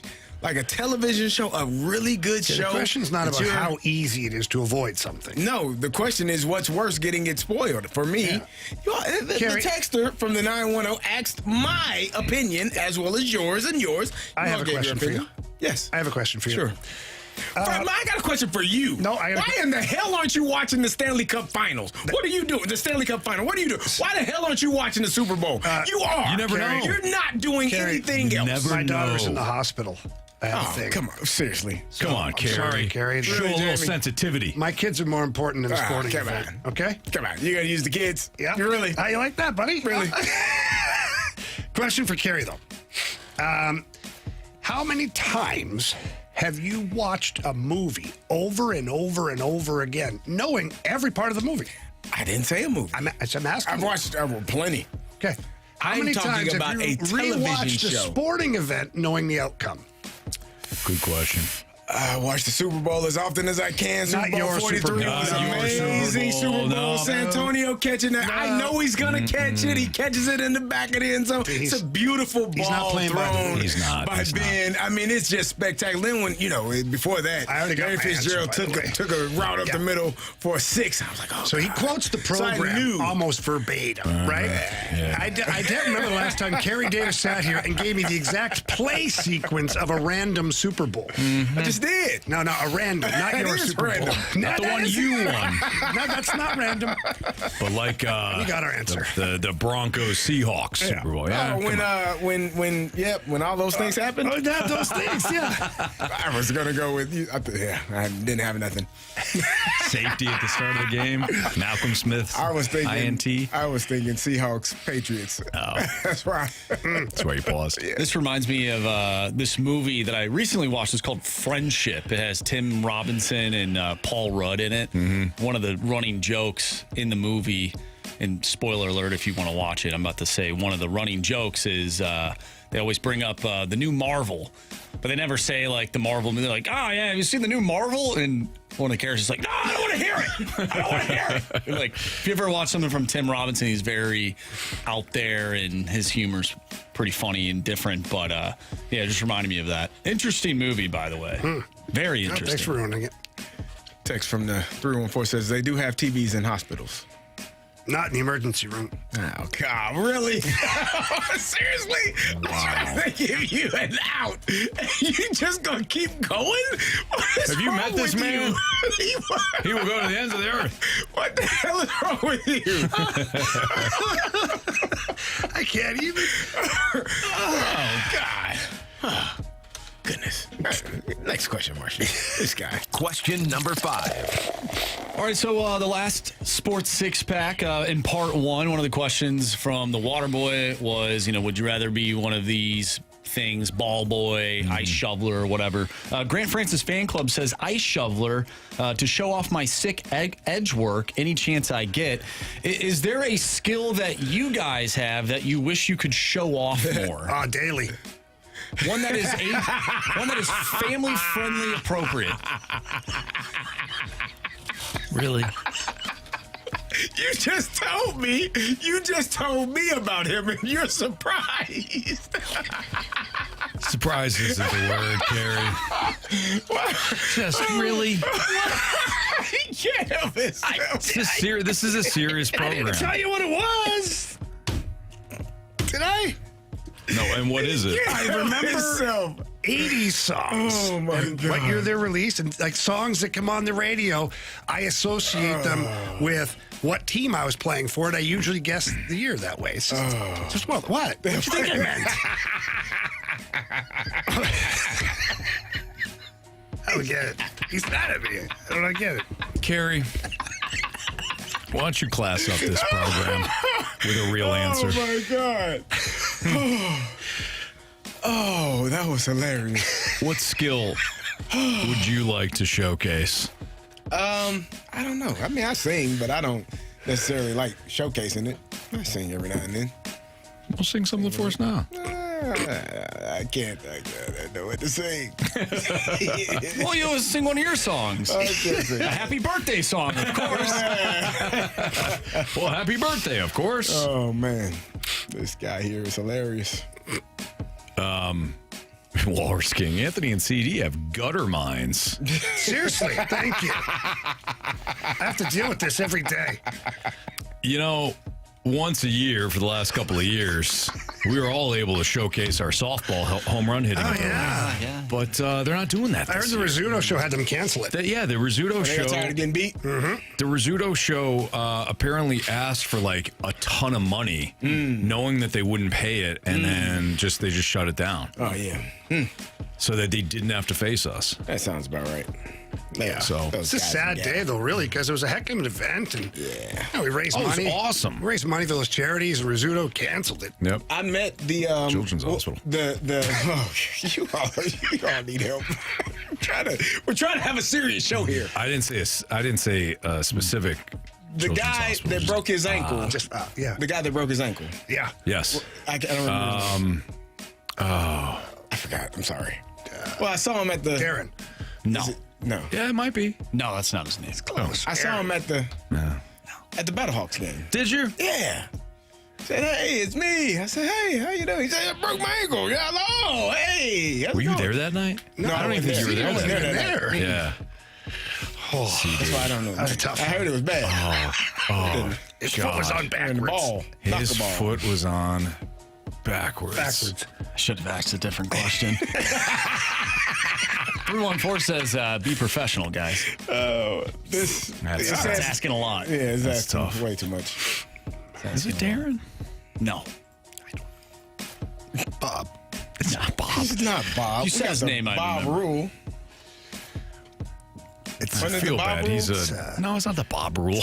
The Bob rule in the Gauntlet. Wasn't it Bob? Oh, that exercise, the loophole? Yeah. I'll take B. Yeah. Oh, yeah. Didn't take Option any B. options. I'll remember it. Shameful. All right. Is Jamie, that Marsh? You still got one question left, right? Yes. All right. Fire away. Dylan question. Dylan. That's what it was. That's who it was. Dylan. Yeah, Dylan. Thank you. I thought that's what I said. Ledoux's lawn boy. Yeah, Dylan. Darren. You said Darren. Samsonite. Darren is the one that's going up for the Gauntlet Trophy tomorrow Yes. against Marsh. Yes. From 314, my question is, why are Carey and Jamie staying up past their bedtime? Normally, you guys are in bed by 8 p.m. You old guys can't hang with the young pups. Oh, yeah, right. Jamie was the other morning, actually. Yeah. Jamie was rivaling me for a bedtime this weekend. It's bad when you, it's not bad. It's great, actually, when you put your last drink away and start cooking breakfast. You might as well just keep drinking. Might as well. Right to the mimosas, baby. I think Jamie was. If he didn't have to come into work that day, then I don't think he would have stopped. No, probably not. No. I don't know what was worse, Jamie that day or coming back from the lake the one time. It was that day. It was the lake. He day. was in the corner. Like, he sat there. Like, in between breaks, he would just sit, like, on the ledge and not even be present. He would, I mean. Like, didn't say a word. Like, are you good? His body was here. Yeah. Mind and soul were not. Lights on, nobody home. Yeah, seriously. Took a while. Don't you gotta warm up, boys, you know? There was no warming up that day. No. I think I got back for like the last hour. I think.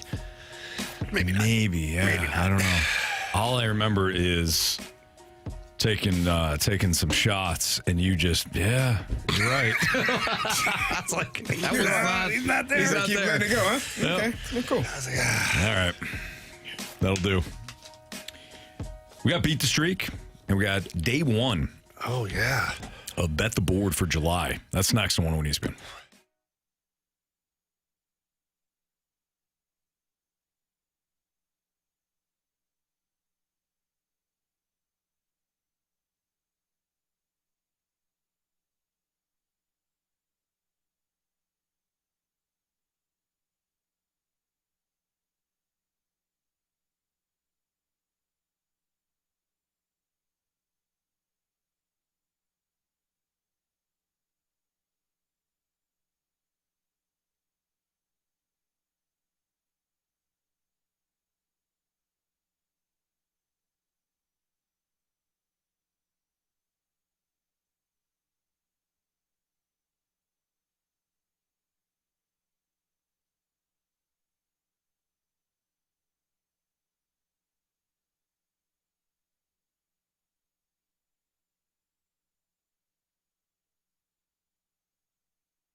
101 ESPN Sports Center.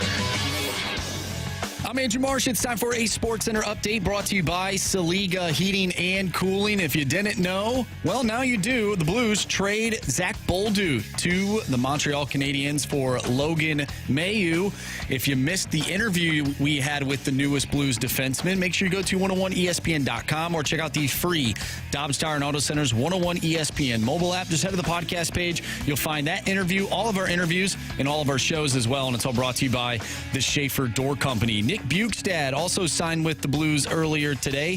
2-year deal. We talked about that and many more conversations as it pertains to your St. Louis Blues. We also talked about the Cardinals as they lost last night to the Pittsburgh Pirates. They will start up here in the next 5 minutes as they take on Paul Skeens and the Pirates once again. First pitch is at 5:40, so that means we got to get our Beat the Streak in, and that's going to come up next alongside Bet the Board. I'm Andrew Marsh, and the Sports Center Update is brought to you by Saliga Heating and Cooling, a Daikin heating and air conditioning dealer.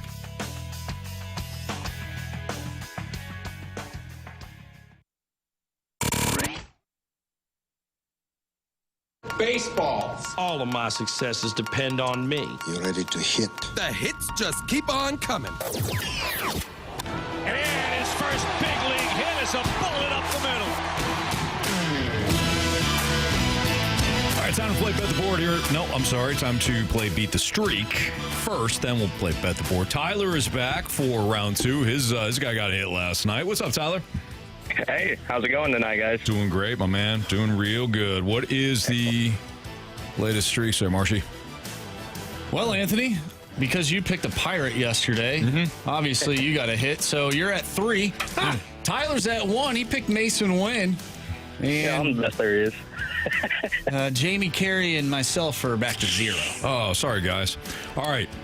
Tyler went with Mason Wynn last night. I'm going Mason Wynn tonight. Cardinals are Paul Skeens killers.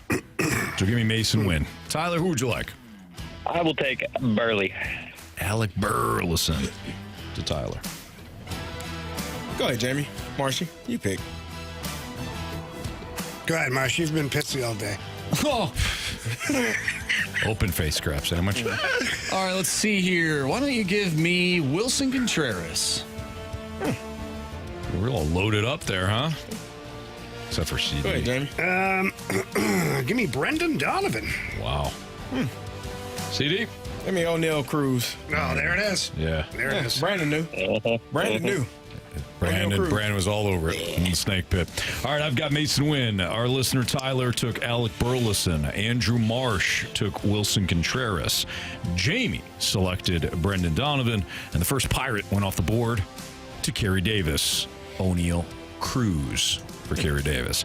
Tyler, good luck, man. Hopefully we'll talk to you in 2 days, because I think they got a day game tomorrow. Absolutely. Good luck to everybody except for Carey Davis for picking the Pirates. There you have it. Well said, Tyler. Well said. See you, buddy. It's intentional. All righty. Yeah. From Beat the Streak to Bet the Board.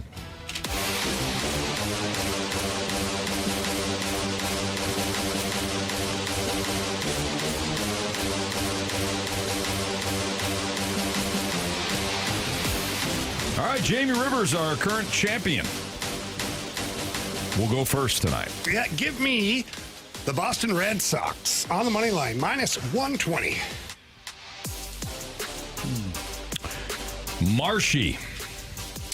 I'm going to take the Minnesota Twins. I keep seeing a bunch of Cardinals fans. They want Joe Ryan in their rotation. That would be pretty sweet. Joe Ryan pitching tonight. Minus 143, Twins money line. Give me former Cardinal Zack Gallen and the Arizona Diamondbacks at minus 137 to destroy the Giants, who couldn't hit their way out of a wet paper bag. Carey. Give me... Oh, I lost it. Cal Raleigh. Toggled on you? No, I got it. Cal Raleigh. 1.5 hits, runs, RBI. Minus 130. Sounds good. Yeah, thank you. All right. So let's Bet the Board. Here on 101 ESPN. Brandon came back and said, CD's normally the only Super Bowl winner in the group. Why doubt him? Yeah, that's a good question. Thank you, Brandon. Is normally? Yeah, I don't know if you go normally. I would say only. Yeah. Only, yeah. Just go with CD is the only Super Bowl winner in the group. Why doubt him? Have we had another Super Bowl? I mean, DeMarco. Yeah, but that's but not in our show. Time. Well, I mean, there's a chance that Anthony makes his way up from flag football coach, becomes a coach for a team, and you can still be a Super Bowl champion as a part of the coaching staff. This is true. You can, actually. Very, very valid point you made there. Brandon, thank you, Marcia. Guys, it's happened. What? Josh Jacobs reporting that Thomas Sajaci just confirmed while talking on KMOX that he is taking outfield reps to open up opportunities for himself. Why wasn't he do that before? I don't know. Maybe he was, but nobody asked. What opportunities? To play more. No, hey, listen, the only thing... Well, if Jordan Walker, right-handed back, can't hit, Thomas Sajaci was a right-handed back, can hit. No? Burley is a left-handed back playing right field. I know. All I know Carey, is... I didn't say it, okay? I'm reporting it. It'd be like yelling at the weatherman because it's raining. What? Don't tell me it's raining, then. Don't pee on my leg and tell me it's raining. Whoa. What? Well, yeah, my first half of the show is Marsh, now you. Well, I lost in the Gauntlet today. He was really upset about that. Did not like that. I gave him some room so he could be on camera. What are you moving for? We didn't embarrass me? Like, what the hell's your problem? We didn't embarrass you at all. Embarrassed myself. Fair enough. All right, what we learned, 3 stars of the day, and maybe some criticisms and compliments next.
All right. Before we get to what we learned, don't forget, if you missed anything from today's show, including our conversation with Logan Mailloux, the newest Blue, interviewed him earlier in the show. You can download the podcast, available at 101ESPN.com or on the Dobbs Tire and Auto Center's 101 ESPN mobile app. All the podcasts were brought to you by Shea Door Company. Time to find out what everybody learned. Waterboy, by the way, said that I learned that Anthony thinks CD's name is Jake, and I am waiting to hear Marsh's grade for the Cardinals in June. That's true. Marsh never gave one. No. You did call me Jake earlier. I said that. Nope. CD was off the board. Nope. You said Jake was off the board. Jake was off the board? Yeah. Did I? Well, you gotta let me finish. Jake is now off the board because he selected CD, who was also off the board. You guys, at some point, guys, you gotta let me finish my sentences. You're right. Okay. Jamie? I learned today just how much our guy Andrew Marsh hates traffic. And I learned that it can affect almost the rest of the day. For hours. You took mine. Oh, I didn't know you had ownership. Yeah, I'm just saying, that was a good one. I'm giving you credit.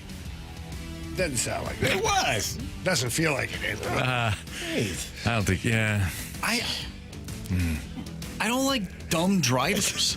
Whoa. I don't know if anybody does. There's a dumb driver listening right now. How do you think he or she feels? He probably thinks that he or she doesn't know and thinks the person next to them is the dumb driver. They probably just did Maybe something I'm the dumb right driver. That dumb driver right now is like, yeah, Marsh, I agree. Mm-hmm. Not knowing. Cutting somebody off while fist pumping. Yeah. Veering into the next lane. Yeah. Yeah. All right. So, CD, is there another thing you learned? There are no TVs in ERs. That's what Jamie told me. Allegedly. You need a doctor to text in and let us know. Depends what ER you're in. None. No. I've been in a few. No TVs. Well, the ones you were in, I don't know if that was an emergency room. That was just a room with a guy in there. Panic room. Wow. They told you it was an emergency room. It was an emergency. Okay. Marsh, what did you learn today? I learned to never come to work again from 170. Yeah. Take the normal route. 270 to Olive. Yeah. And will not be going that other way anymore. They had to fill a home plate size hole on the side of the road. Yeah. The side of the road. Yeah. Not even on the road. It was on the side, Anthony. Oh, that was you know tricky. where that's at? It's on the side. It's on the side. All right, what I learned today, do you guys remember earlier in the show when I was talking about Erick Fedde's performance, and I said that he was basically throwing it thigh-high rooster cut? Yep. I just learned that Marsh is wearing a rooster hat. Yeah. He is. I don't know if that's like subconsciously that I just realized my man's got a rooster. He does. On his forehead. hat. Right on his forehead. On He's his got a forehead, rooster. right there. Yeah. For everybody to see. Marsh, is that like a Kellogg's hat? No, it's a golf hat. What's the company Gamecocks. I have no idea. That's Gamecocks. Right. Yeah. South Carolina Gamecocks. Different colors, though. Found it at Pure What Hockey. color's that one, Anthony? That's it. The Gamecock? No, that one. Or the rooster on his hat? What on his hat? Oh, it is yellow and green, a little bit of orange. I missed one. Green Bay Packers. White? Sure. Marsh. Yeah. Go ahead. From the 314. Take over. Always enjoy listening to / watching the show. You guys make me laugh every day. Well, thank you. Thank you. We appreciate that. We hope somebody is also laughing at our dumbasses. Curb Stomp says, I learned that Marsh is the average Joe. I've never seen Curb Stomp text in, so thank you. Said that multiple times, actually, today. 255, average Joe is definitely Marsh. There you go. So now we figured it out. But Curb Stomp did say another great show, boys. Cardinals may be a C+, but you boys are an A++. Oh, wow. Thank you. Thank you. Appreciate that. We also get a text from the 618. I learned you all need group counseling. Oh. Yeah. Group or individual? I think individual. First. Individual first. You don't like to do the group thing? Depends. Okay. I'll pass. Okay. I just asked him. Nah, individual therapy works. Okay. Yeah. You got to work it in order for it to work. Yep. Yeah, sometimes a group thing's good because then you find out what everybody likes and doesn't like. Yeah. Then it gets too much, though. Too many people in one room. Well, if you can't really get the work done that you need to get done. You know what I mean? Depends. Sometimes more people equals better work. Nah, you can work together. Or less work for you. There's more people. Yeah. Individual work. You know what, Carey? I like it all. Still talking about therapy? Yeah, of course. Yeah, what are Marshy. you talking about? Yeah, that's weird. I was just asking. Biscuit says, and this was from a little bit ago, so Biscuit texted in saying, I'm going to be driving, so won't be able to text at the end of the show. Great show today. Got some hockey. That was nice. Jamie lost the gauntlet. That was nice. Oh, whatever, Biscuit. Whatever, Mrs. Stalter. Marsh, don't be so angry. Hey. Come on. Biscuit says, Marsh, don't be so angry. Drive home safe. LOL. Yeah. I'll be you, fine Biscuit. going that way. Waterboy, by the way, in the snake pit says Karen got them that A++. Ah. That's a good point. Probably. Yep. Yeah. Justin says you all are pure comedy gold. I love Thank it. you. Thank you. Justin's a ride or die every single day. Criticism? No. Compliment? Absolutely. Justin, thank you so much. Appreciate you. 618 says you might be able to get a Groupon with group therapy. Something to look into, It's Kier. certainly something to explore. Okay. Yeah. Ladue Lawn Boy, great show, boys. I was driving by the station and got excited. Stay cute, boys. Oh, thank you. Wow. We hope you Appreciate it. waved. Sure. No, I hope you had two hands on the wheel and driving safe. Well, you could have 10 one and hand 2. on the wheel for a second and wave. 3 and 6. And then have that. It's, 3 and 9. No longer 10 Maybe and 2. 3 and 9. 3 and 9. Yeah. Oh, 3 hands on the wheel. it's too bad. 636 thinks we're a bunch of silly geese. Yeah. Ooh. Yeah, that's accurate. Us? Yeah. We're working hard in here. Men at work. If we were a group of animal, what animal would we be? A group of animals. It's a good question. Animals. I phrased it. It's okay. Apes? Apes. Yeah, I think that for sure. Really? Like gorillas? Silverback gorillas? Yeah. I thought like wolfpack or something. Yeah, but I don't know. Typically, those They stay wolf. together. You know, not like if Wolves- there's like bad weather, they typically stay together. Wolves stay together. Yeah. Yeah. What about Like, raptors? When you see A the pack of when you see raptors. the gorillas, though, Yeah. like they'll like be normal, sitting around, hanging out, and like one will do something stupid, and the other one will get mad at it, and it just feels like it's normal, you know. I can see that. Sure. And then like they get angry really fast. And I Throw feel like, stuff at each other. Yeah, yes they do. Yeah, they do. Kind of like what we do here, metaphorically speaking. Metaphor. Yeah. yes. Not literally. Yeah. Gator says Gator says a group of lions. Waterboy says turtles Those or guys blue are heron. Sick. No. Sick. Sick. Well, that's just that one turtle and that one blue heron. That's just random. Seems like everything that's around you is sick, Anthony. Things happen. So to see what's happening around here. It's time for the Fast Lane's 3 Stars of the Day. Presented by Circus Sports Illinois. Sports betting the way it should be. All right, our third star of the day goes out to 2 Lane Roads. He's still on it. Look at He's not going to be up. Rachel, we're sorry for what we're sending you home So with. mad. Poor Rachel, he'll never stay at her place again. He'll never say because of the He's been on fear. this for 5 hours. Like he that is upset. he will get jammed coming from her house to the studio. man. Second star of the day goes out to listening. Yeah, we do that sometimes. Huh? Yep, exactly. First star of the day goes out to Biscuit, also known as Anthony's mom. Yeah, there you go. Love you, Biscuit. All right. By the way, Tony says losing the bet was good because the Blackbeards look better than before. I got Greg already growing back in. I saw that. What the hell happened? In the mirror. That gray hair is coarse. I would have had to leave it on like much longer. I was looking at it and I'm like, why do I have Greg coming back already? I feel like we have to redo I saw that. I saw that in the office. Nope. I looked at you in the office. Carey was I go, washing his face with steel wool last night. Might have been Brillo pair. I understand, man.